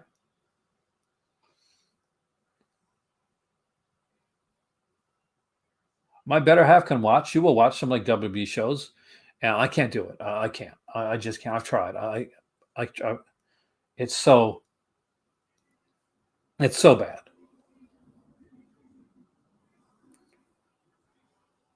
Ruined movie starring Chris Reeve. I'm not sure if that had DVD release, I think, but nothing since. Lucha Underground's insane. I love Lucha Underground. Well, it was El Rey Network too, right? Rest in peace. But that's where Luchasaurus came from. Yeah, it's been hard. I mean, like, to be honest with you, WWE at their best years were never exactly the greatest when it came to wrestling, right? Like, wrestling wasn't WWE's thing. It was the spectacle, like the soap opera of it. Like their biggest stars were not like their greatest wrestlers. Their greatest wrestlers usually were kind of an undercard type thing, like the Macho Man would eventually get stuff like that. But Ricky Drake, Steamboat, people like that. But a lot of the big people that they had, people like Hulk Hogan's, the Ultimate Warriors of the world, weren't exactly the greatest wrestlers. Now over in WCW, again, great wrestlers. Pentagon, I love Pentagon. Do you really? I have no tattoos as of yet. I want one before we go to Morocco. And it's going to be and it will be a Phoenix. That's what I want. I want Phoenix.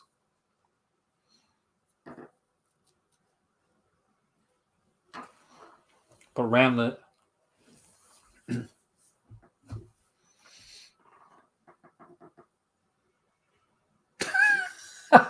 I actually would have done that too. I would have wanted popcorn. Popcorn and a soda, right? It's like that scene in was it Porky's, right? Where it's like this. This movie is disgusting. All 3 times I watched. I have a condo in Morocco. Oh, I better have a condo in Morocco. I'm going there too. We have a condo in Morocco. Really nice, actually. Warm. Really, if you're a tourism type person, it's a tourism area, so treats the tourists well. So that's important. If you like food and like just like sun, it's cool. That's where a lot of films got made, especially in the one of the areas that we go to. We got her uncle has like a summer place in Essaouira, and we go up there sometimes. And that's where Othello was made, and like we did part of Game of Thrones stuff like that. It's really fun to go there.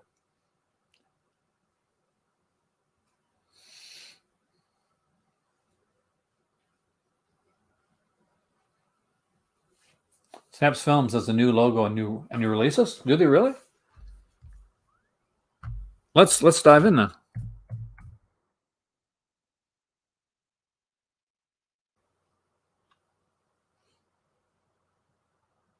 Well, I see the Kindred's new, but I don't see any new logo.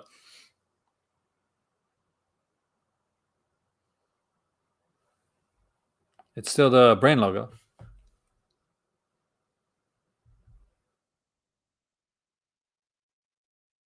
'82 is a great year for horror, man.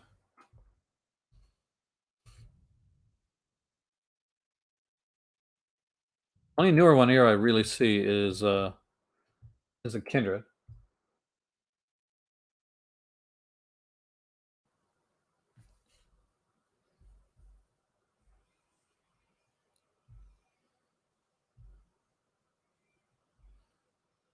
Oh, almost got nudity there. Gotta be careful.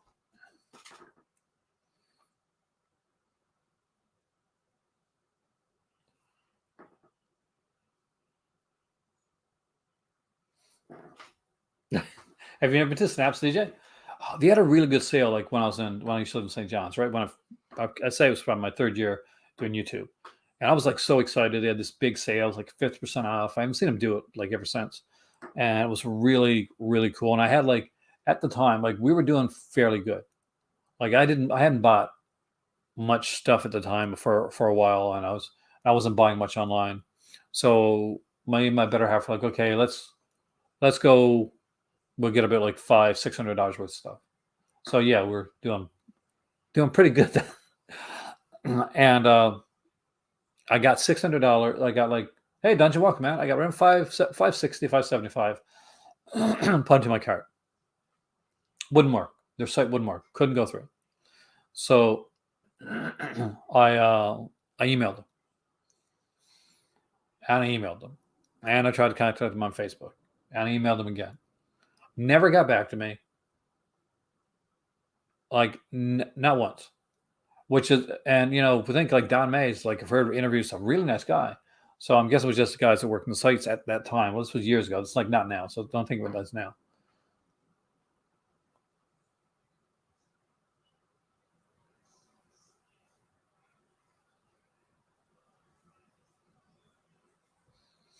But yeah, so I never, so they lost the $600 sale.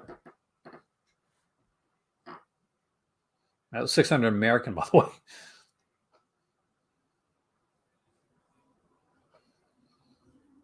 I think it was about a year before I bought anything else from them again. I was like,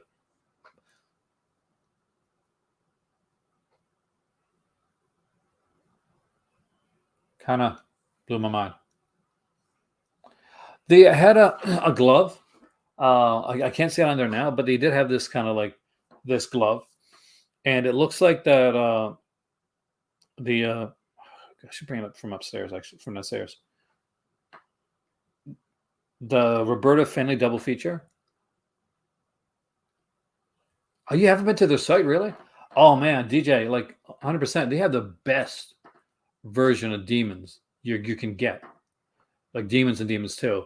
they got a sexy. Well, I'm not sure if the steelbook's still available. They got at least a sexy double feature. Maybe it's a steelbook. I'm not sure of the Demons double feature in 4K. Echo Bridge is one of those like kind of low budgety type things, whereas like Mill Creek started at lower budget and went in and did some like really nice stuff. Echo Bridge kind of stayed at that point, so I don't think they've ever like gotten like anything above that. Like Echo Bridge was to the point where basically it almost looked like some of their menus were made with like Windows Movie Maker. You'd find some like decent titles every once in a while, but you were like always unsure of the quality.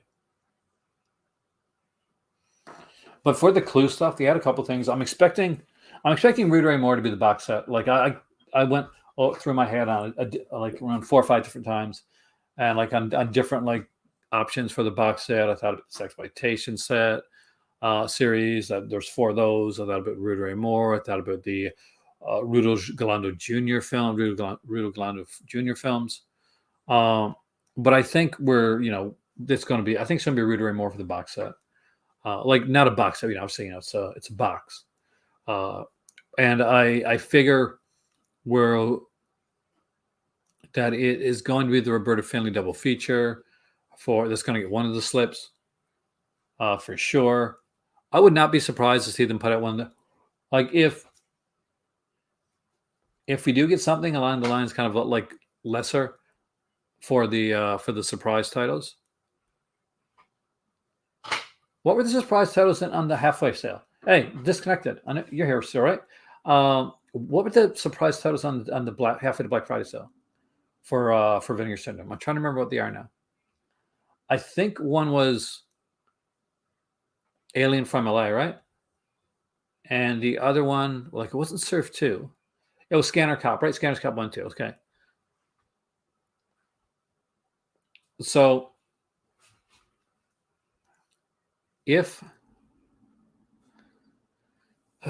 one was like both of the titles, both of them were really good. But me and a bunch of other people, like in all honesty, we'll be honest, we're not excited about Alien from LA. It turned out to be a really good title, but again, it was a really good regular title. It's not something that you keep for like Alien from LA wasn't something where people are going to be blown away. Like the Scanners Cops ones, the way they did those, yeah, that definitely the box set, those slip covers, the 4K releases. Scanners Cop titles really blew me away when those were announced. Alien from LA, I loved the release. I liked the film, but it was definitely not a surprise title release.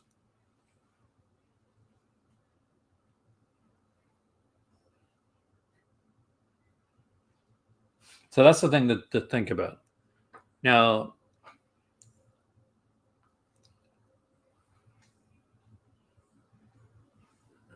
we'll be doing a big special for the for the Black Friday sale on the night of the sale. So we'll be talking about some stuff there.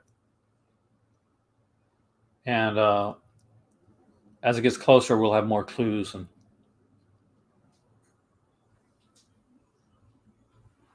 Yeah, I wasn't at all. I mean, like Alien from LA, when I remember from my youth, I was like, this is a mad title. I was like very like iffy on it. I watched it, Dungeon loved it. Like I'm gonna watch this is gonna watch like this one I'll watch a lot. Like it was it was so much cooler than I thought. And so much better than I remembered. Maybe when I was younger, I kind of expected like more of like a raunchier thing. I expected a little bit more. Like, so I expect actual nudity or something like that. But great world building in Alien from LA. I really did end up liking that title. I really ate a bit of crow for that one. Dungeon, and rightfully so. And I'm glad to say that it's one that I one of the better releases for this year from Vinegar Syndrome. So still not like one that I would say let's leave it as a surprise title, because it's not something that people are going to get overstoked about, and obviously that was the case. A lot of people didn't get overstoked about it. But I watch Alien from LA a million times more than I'm going to watch Champagne and Bullets. just putting it out there, and I don't mind Champagne and Bullets. It's just Alien from LA is a better film.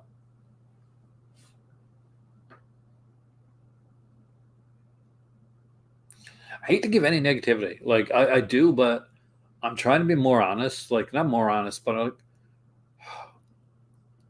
I'm trying to just be out there and kind of give everything. Oh, they did a really great remaster on Alien from LA. If you didn't get a dungeon, I actually do recommend it. I'm waiting for a good remaster for that one. Journey to the Center of the Earth. Another one you're talking about. That's the sequel. Like Kathy Allen's in it for like a minute or two. Uh,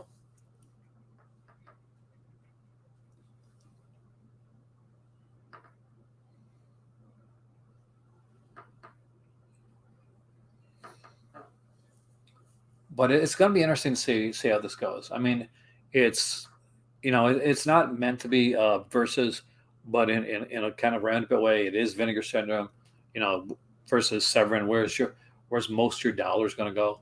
And then really obscure titles that you wish would get any kind of release. A lot of them, Twisted Cinema, have been released, but there's still so much that hasn't that I would like to see get out there.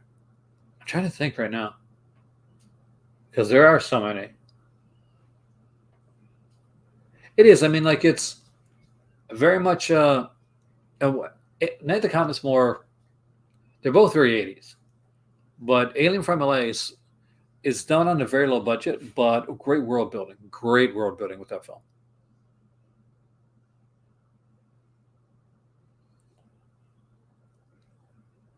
That's a great question, Twisted Cinema. That's one I got to think about. Because there's a lot of stuff that want to come out, but I'm not sure they're obscure. Like I mentioned, I want the Night Eyes films. I want the Body Chemistry films. I want the Friend of the Family films to come out. Just that genre. I want to see more from that genre, and I don't think we're getting anything like much from that genre. The closest is the recent Giallo double feature. Let me know what you think of Dungeon. Now, see those are deep cuts. The ones I'm talking about are deep cuts.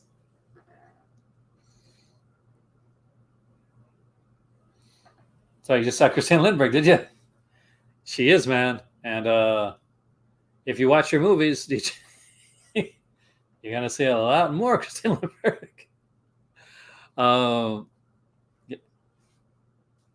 Because she was quite the beauty. Quite the beauty.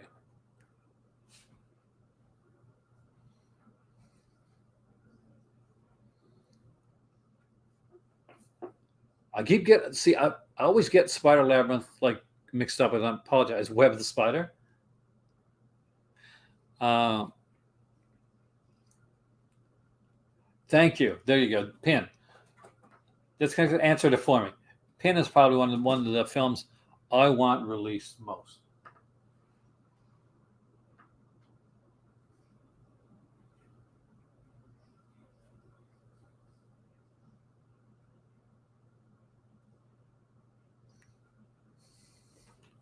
I think there are any more Franco announced. Uh, Franco's usually been more of a mid-year type sale thing. You're right with that, Eddie. Uh, do I think they'll put any more out? It's hard to say. It's a Severin thing. Franco's a Severin thing. So I wouldn't be surprised to get like at least one or two more Franco.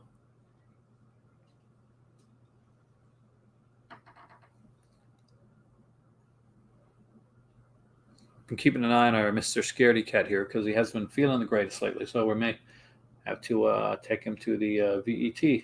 Get a checkup done.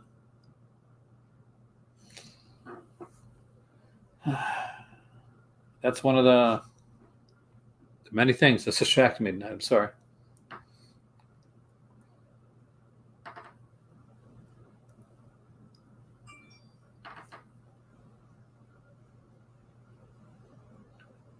But I do think that we'll get some Franco, hopefully. If not, like I think we'll get some.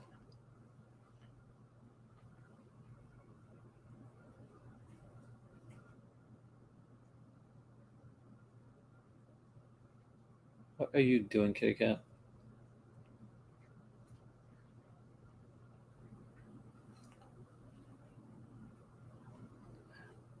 Well, hopefully, I mean, like our cats are 17 this year.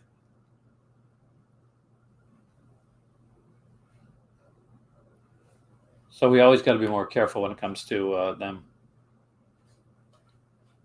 We're definitely get some Deodato, that's for sure.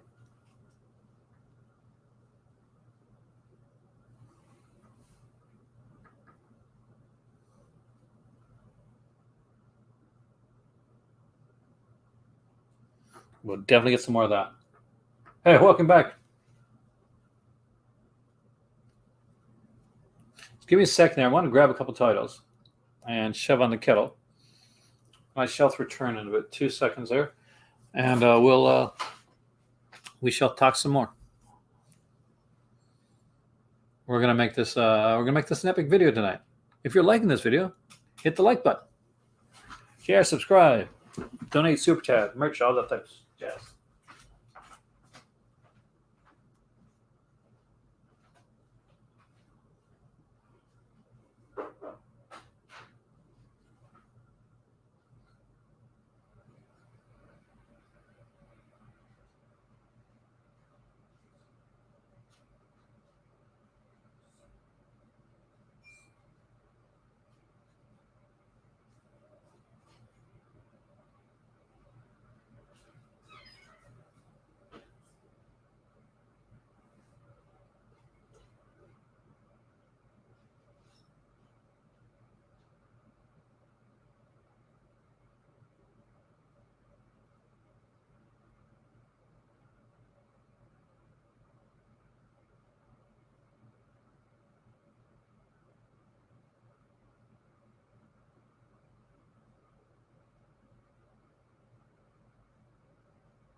All right.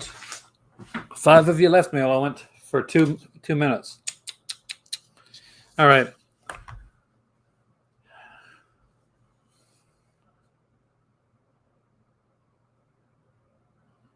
Didn't they have a wish list type thing? I know one company did. So, to show you guys,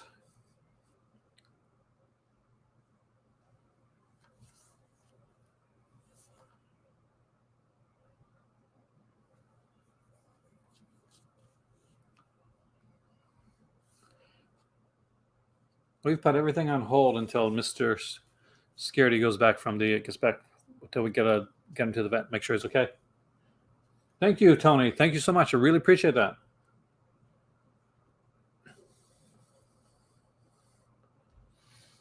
So for those that were looking at picking up the slip, but they're kind of weren't sure for the Jack the Ripper slip, here it is right here.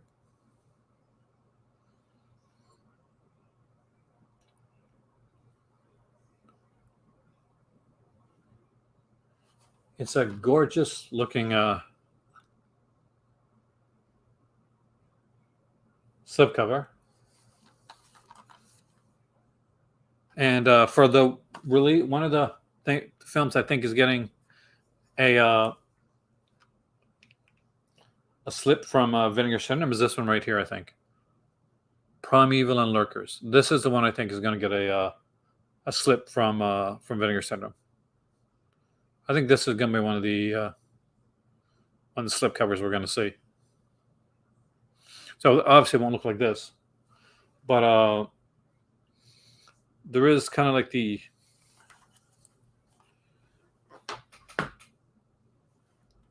whole aspect of it that I can see it being that. So Primeval and Lurker is actually a good release. If you don't own it, if it gets a slip, definitely worth checking out.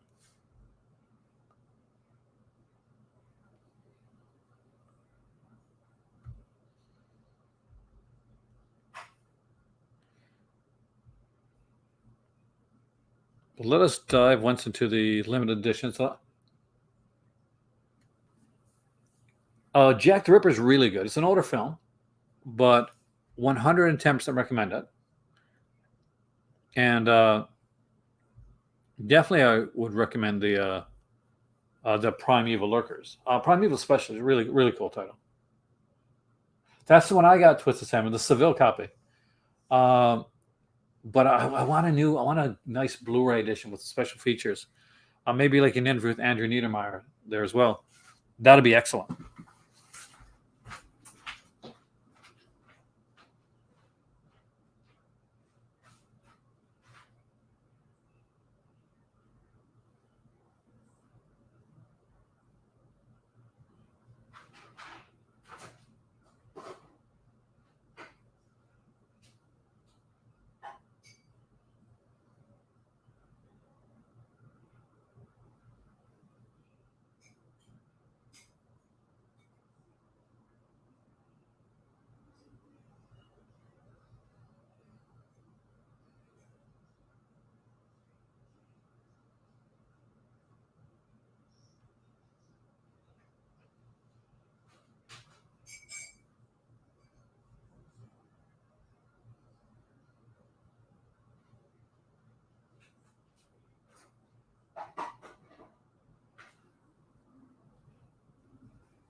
Time After Time is one of my favorite films with Malcolm McDowell and David Warner. It's one archive release, actually.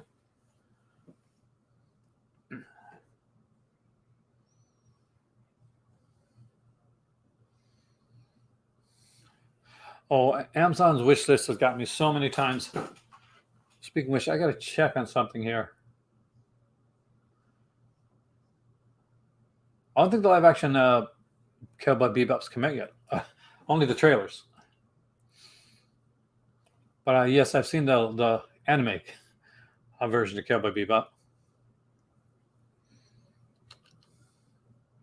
Has anyone been watching the Amazon Prime series I Know What You Did Last Summer?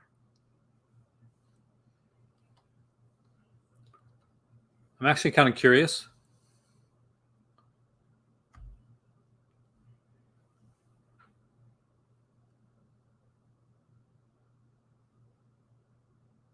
Because that's been good. I've liked it a lot, actually.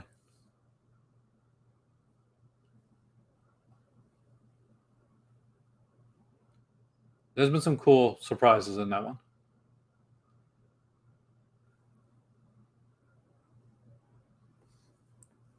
Do you like nudity? Are you a fan of nudity? There's a bunch of nudity in I Know What You Did Last Summer. That much right now.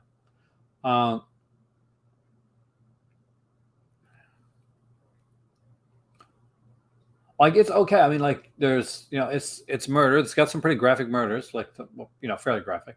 But there's a couple sequences in it where you think you know where it's going. It's not at all like the film. Like don't go in expecting it to be like the movie. The Fear Street thing was amazing. Like that is hands down high quality stuff. But the person that made Fear Street, DJ, if you have not seen Honeymoon, which was a movie that came out a couple years ago with the girl from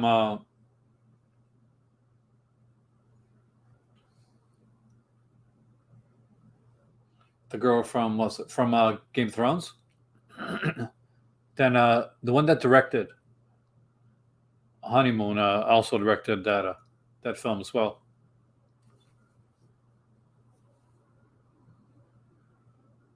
She wants to do more of the Fear Street trilogy, and I want to see more of them too. So many cool slashers to play with, so many different storylines you could do.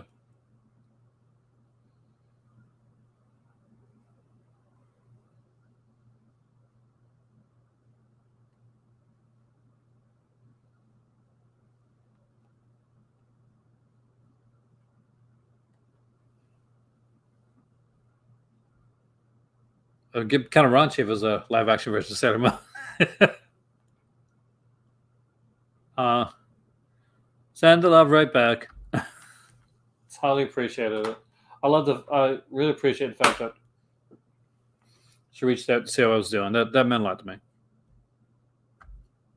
You guys are an amazing couple. And I sincerely mean that.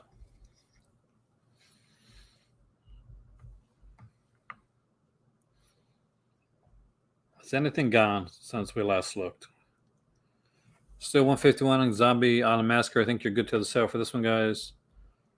All Dracula's 43 left in stock, so around 7 of those have gone. Killing Birds 4-3. You're good for Killing Birds as well. I used to read all the Fear Street books, man. I still would read those like today. Did you see the new like? I haven't seen it yet, but there's a new R.L. Stein like series came on Disney Plus. I do have Chronicles of Riddick. Yeah, I did. The 4K edition. Gotta keep an eye on this one. This is the one I'm concerned with. 515. House of Usher. I remember they did like the beginning story, like the Fear Street, kind of origins type thing. Where they did like the 3 stories. There was a cheerleader series, a cheerleader trilogy.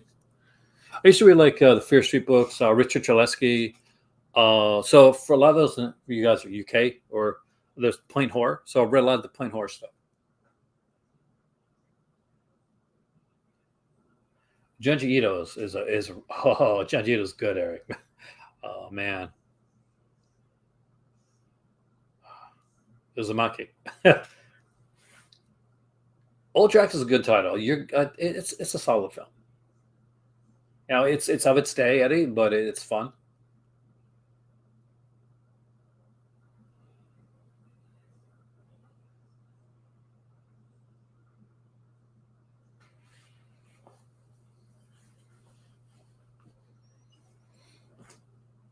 It's one that I look forward to. The Tommy stuff, just some really good stuff. There's not a lot here. I'm gonna be honest with you. There's like if you don't have these titles, like I'm not gonna say no, none of these are must grabs. So yeah, if you like, I got a lot of these. Is the problem. But if you don't have a lot of these, then you're gonna have some must grabs here. I think Whodunits is one definitely to check out. Whodunits down to 290, so keep an eye on that one, guys. I really did enjoy this title. I died even more this time around. The ending is batshit insane, and I mean that in the most possible positive way I can say it. I love the ending of this film. I love the song too that plays throughout it. Anybody that doesn't have Dog Cold Santa Claus, I definitely recommend that one to you. It is not Home Alone. It's way, way darker than that. I haven't picked up anything Arrow in a while, actually, Ellen. Those were ones I picked up earlier in the year. Most of the stuff that I picked up, I'm not sure if you guys noticed or not, aside from the Vinegar Syndrome stuff or some of the Mill Creek stuff I got, I dived into the Severin sale earlier this year, but that's pretty much it. Hitchhiker in the Dark is a cool title. If it's half off, it's decent. Watch for that one. Forgotten Jelly, Volume 3. Probably still over 1,000, but everybody's good looking at this one. So Forgotten Jelly Volume 3 is probably the best of the Jelly sets. Oh, sorry. Excuse me.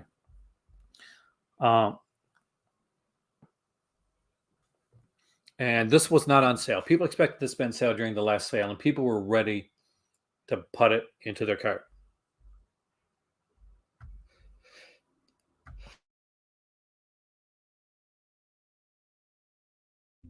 So I expect it to sell really well this time. Let's keep an eye on this one. I expect Forgotten Jelly to actually go down low.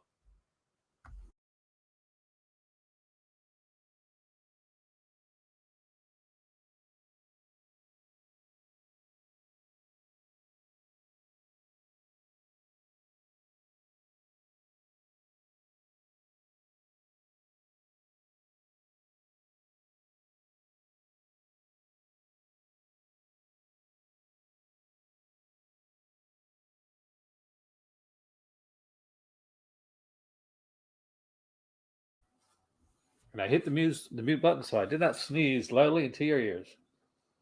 Again. But I know it's over 1,000, but still keep an eye on this one.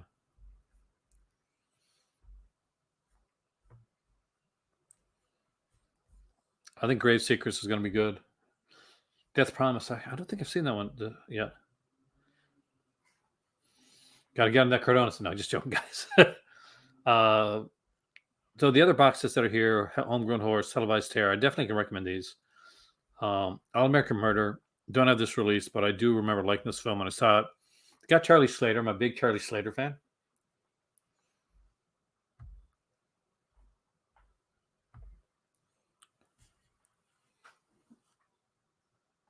Alley Cat's a cool one. So a lot of people like raved about like, oh, Champagne and Bullets is coming out. Nobody was talking about Alley Cat. Like out of these two VSA releases, Alley Cat's the better film. Like 100% better film. Yeah, Patty Hearst is a legit good film by Paul Schrader, nonetheless. It kind of makes you wonder, like,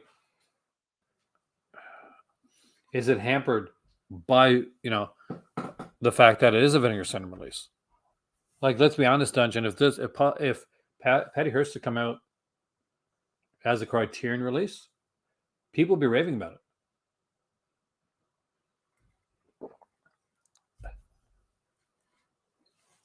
It's just the market that it's in. Kind of like when Severin put out like Overboard. A lot of people are like, "Oh my god, I can't believe they put it Overboard." But I went to a store with my mom, and she looked and she said, "Oh my god, a company put it Overboard. I got to pick that up soon."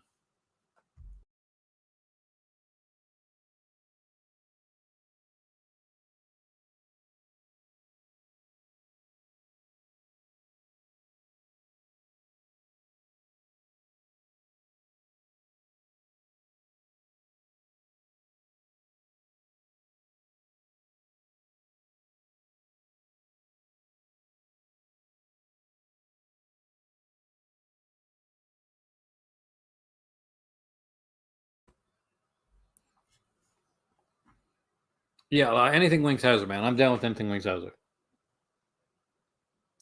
Oh, Vinegar Syndrome's releases when the good ones that they put out, the really good ones, hands down, just as good for me as some of the Criterion releases that are out there. Why is this? Oh, for God's sakes! I wonder it's going low.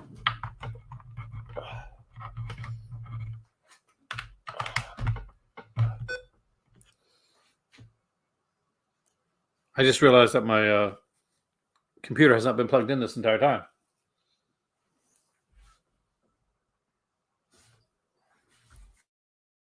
Now, Terminal Island is another one that I would recommend too. That's a fun film. Not at all what a lot of people think it is. It's not like a women's prison movie or anything like that, but it's a cool film.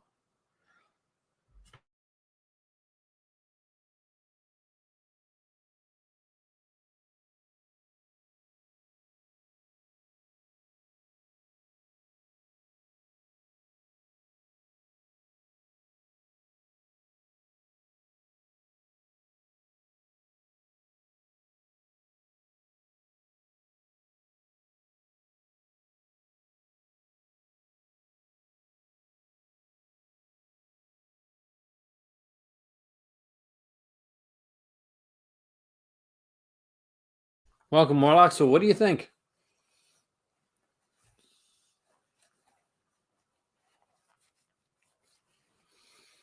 Well, considering, William, that Vinegar Syndrome has never put out Big Trouble in Little China, I wouldn't say it is.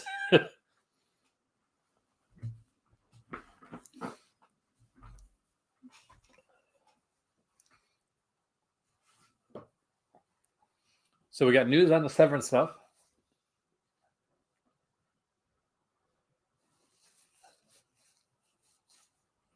We know that we got a double feature Video Nasties, and we have at least 7 titles coming out from for the Black Friday sale. Maybe 9, I think, somewhere around there. Between 7 and 9 titles that come for Black Friday. I got to re-listen to that podcast tonight, actually.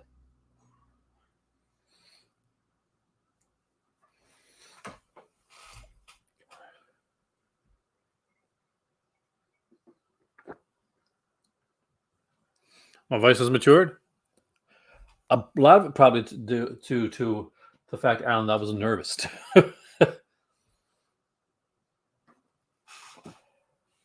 It's hard, Warlock. It really is. House on Straw Hill. Oh, such a good title, Satan.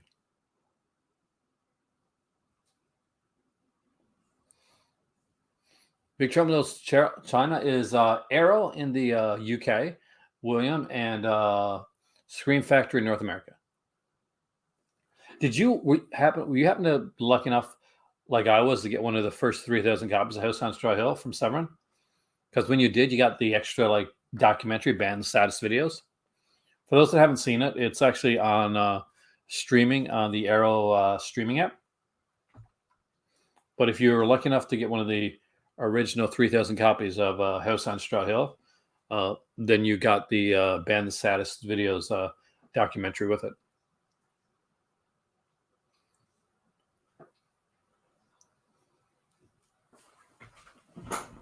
I like Voodoo Kier. I've always been a fan of Voodoo Kier. He's one of those like kind of like strange, unique character actors that I've always enjoyed. Like he can play things, and it can be really weird, like really strange. But I always love his take. Yeah, it's impressive, like what his the take that'll go on a film. And as somebody that was, and I was going in acting, I really appreciate the way that Udo Kier approaches a role. I'm not quite sure what his method is. If he's like a method actor, if he just goes in like Laurence Olivier would say, just act, damn it. But however he does, he's pretty incredible. I don't remember. I did watch Killer's Delight, and I don't remember any blue lines on my copy. Actually, I'll recheck it, Eddie, sometime this week, and I'll see if I can find it for you. But I thought that had a good transfer for the one. If it's the one I'm thought about, that's what I'm thinking about.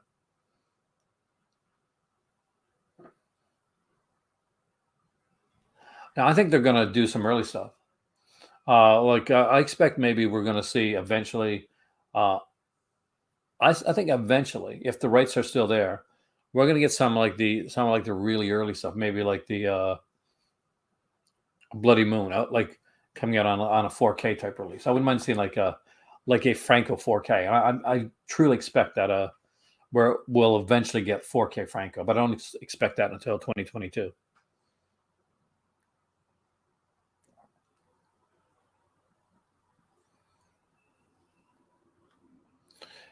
Disconnected. Have a great night, man. I won't see you soon, but hopefully we'll get to chat again soon.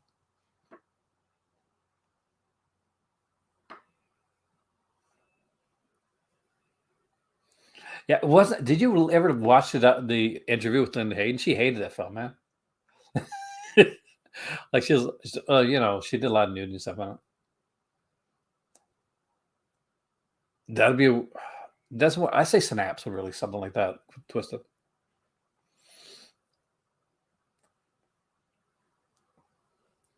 What's so comical because she does an interview for the disc for House on Straw Hill. She totally disses House on Straw Hill and talks good about other films that she did. It's kind of like if you watch Cutting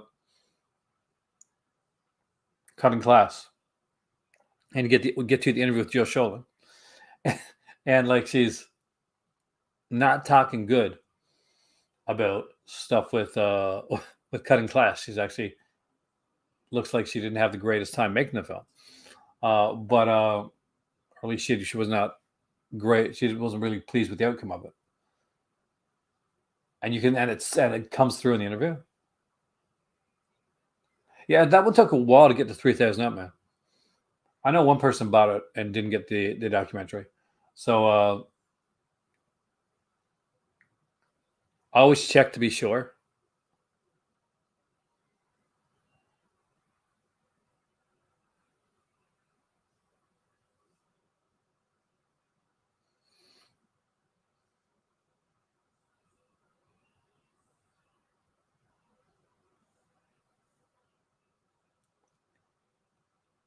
Getting ready for a night of horror where I showed The Last Exorcism. Is that one of my really early ones, that one? Is that like a 20-second video or something like that?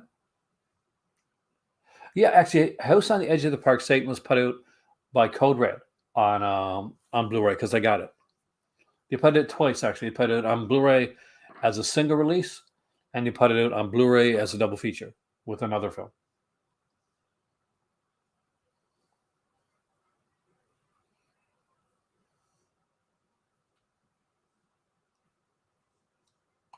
Yeah, some of my really early videos are pretty cringe. uh,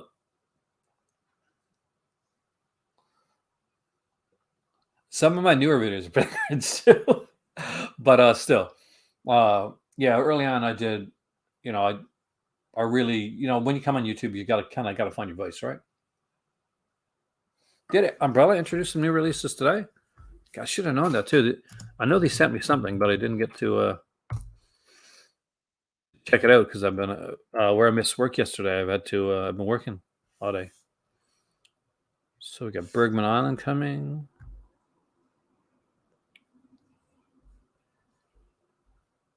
Let's see. Let's go to new releases. Oh, wait a second. It was right there. Freak. December pre-orders. We have The Man from Hong Kong, Sex and Zen, which you can't really go and show that one. Shame is here. I don't think I got. Did they give me the option for Shame? I don't think they did on the last. When you review stuff, if you're lucky enough, every once in a while you'll get to work with a company that you enjoy. And one of the companies I got to work with is Umbrella. But when they do the releases, when you find out what the stuff for the month, like you don't get to choose from everything. You get it's pretty much a limited choices.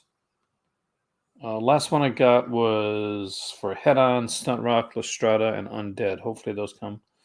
It's going to be a while, I think, before they come. To be honest with you.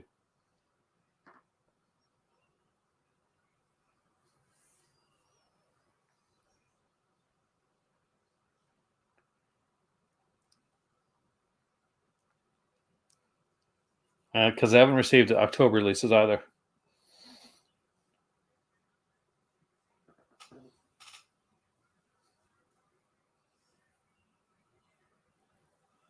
Hey there, Trash. Welcome in.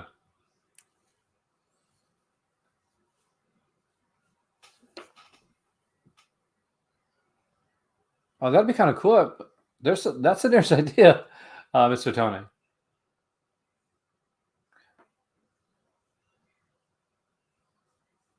Do kind of something interesting together. That is interesting.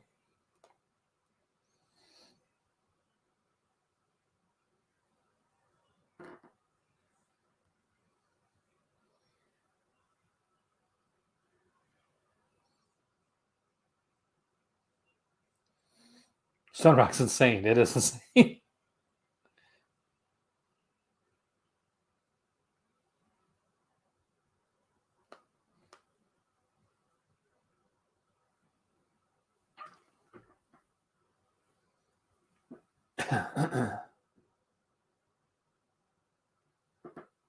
It is a cool slip, John. The Jack the Ripper slip is probably one of my favorite slips that I got. Man from Hong Kong. This is a great. I wonder if it have the same stuff. What it's going to have on this release, because the original one the Dad got has a ton of films on it. Eddie, have a great night. Thanks for coming in for so long. So, because there's a bunch of films. So we got here all new, raw, real quick, an interview with the legendary stuntman Grant Page. We got an original soundtrack for this one which wasn't on the original release. Subman is here. Kung Fu Killers is here. No, the original release of this one did have like 5 movies on it. Like I'm not even joking. There's like 5 films on it.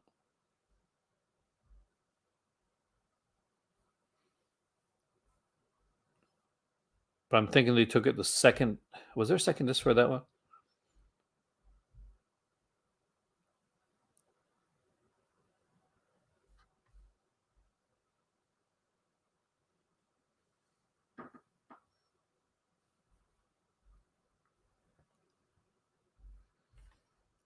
But yeah, this one right here, Shame is a really good film too.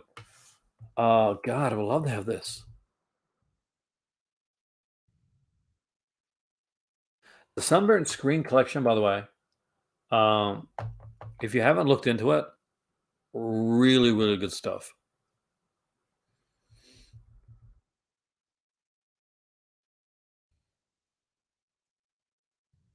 Like, I'm pretty sure this is like the rape revenge film.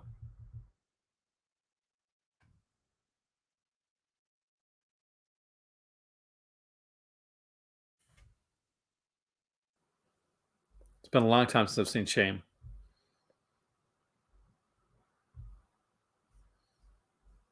Devil's Playground here. So much good stuff is coming out from Umbrella. And you know, that's just because I've been lucky enough to work with Umbrella because no, that's still pretty early. I talked about Umbrella long before I started working with them at all, to be bluntly honest with you guys. But there's such good stuff coming out. Tony can moderate the pound sickness. We'll work on it. Actually, we'll think of something. Would have been great if we could have thought something during during. If I would have thought about it, if I wouldn't have been so busy, man. But during Halloween month Halloween would have been something amazing. I'd planned a lot of stuff for Halloween that didn't get to go through on, unfortunately. Beast is here. I don't think I got that one coming. I got Head On coming. I'm pretty sure on that one. Hopefully still coming. Yeah, I still don't know. Restrada was one that I had coming.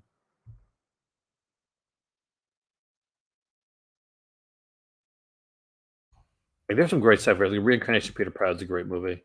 Sancta Christie, Murder Mystery Collection. Wait a second. What is this? Sex and Sam. I couldn't look at that one. Twisted Cinema.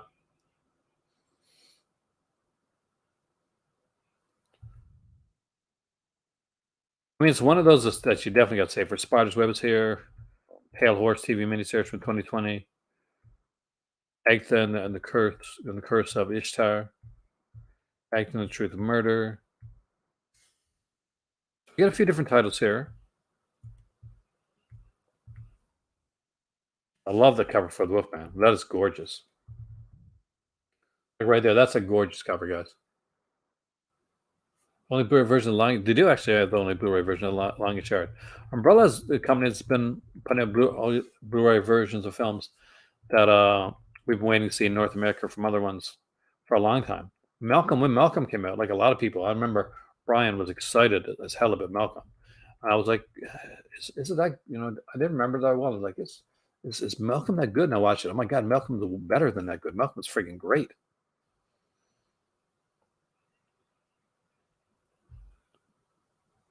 But there's so much big stuff. Buena Vista Social Club. Again, another one of the World Cinema releases.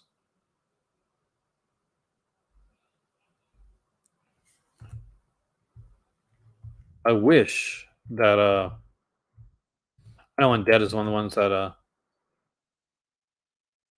supposed to be coming my way.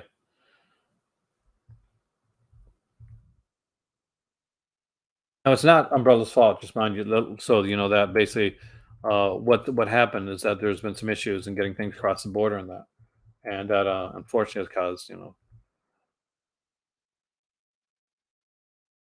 that's been on that side of it. When people order from them, I find you can get it pretty quickly, but it's harder for us reviewers. It's put it that way.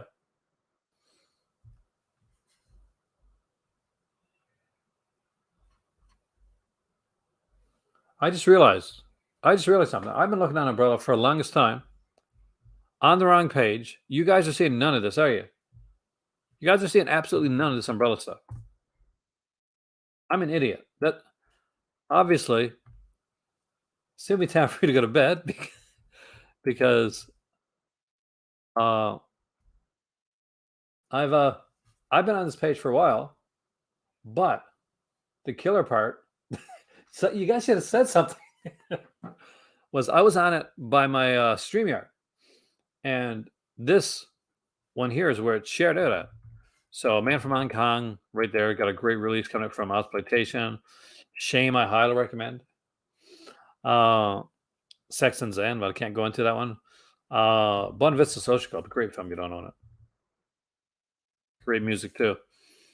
Dune collection, yeah, the TV version of Dune was.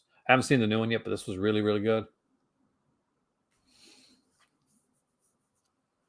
Another sub label. What's my favorite? Barbara Steele. I don't know. I really like Black Sunday. It has been that kind of night, man. Uh, but I keep treading on. I keep going on. That's the thing. I like the putting it Summer Friday Massacre. Stun Rock is right here. We got the Undead release, the Beast, Sirens, gorgeousness there. Some of these here that I do have, like Wind Rider, like not quite hot with great release. Oh, that's it. This has almost been like a second podcast episode. For those that are still waiting for the podcast episode, there's a reason. I want to do 3 podcast episodes before I put one up. And so then just keep an eye on the Patreon, because when I get 3 done, I'll be putting 3 up together. So if you like listening to me, Dungeon, that'll be something. That'll be something there. There's the original Turkey Shoot. They put a great one of that. There's the Blu-ray right there. I think that's another one I got coming too. God, hope they don't get lost in the mail.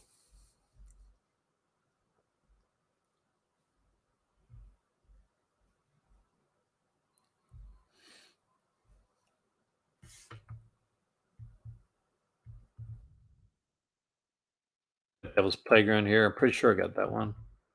That one coming?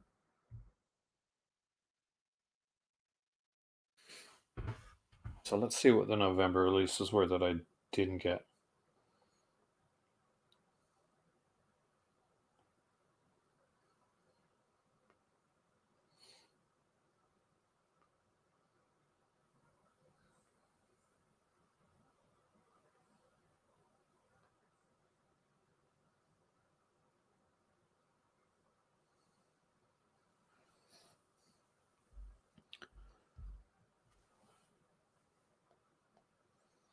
The one I'm most excited about. Don't laugh, okay? Because I like this film a lot.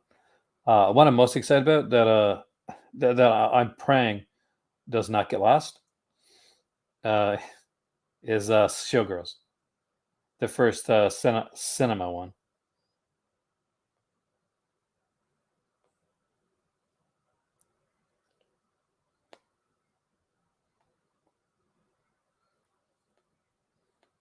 Like I was super stoked to get show.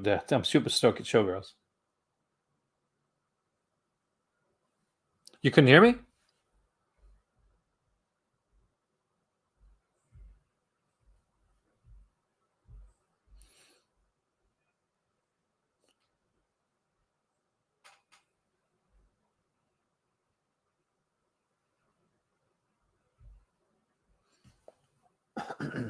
Who for much? And I didn't want to mention, but I think I do. Like a Bona Vista release from years ago, though. Not the new one, though.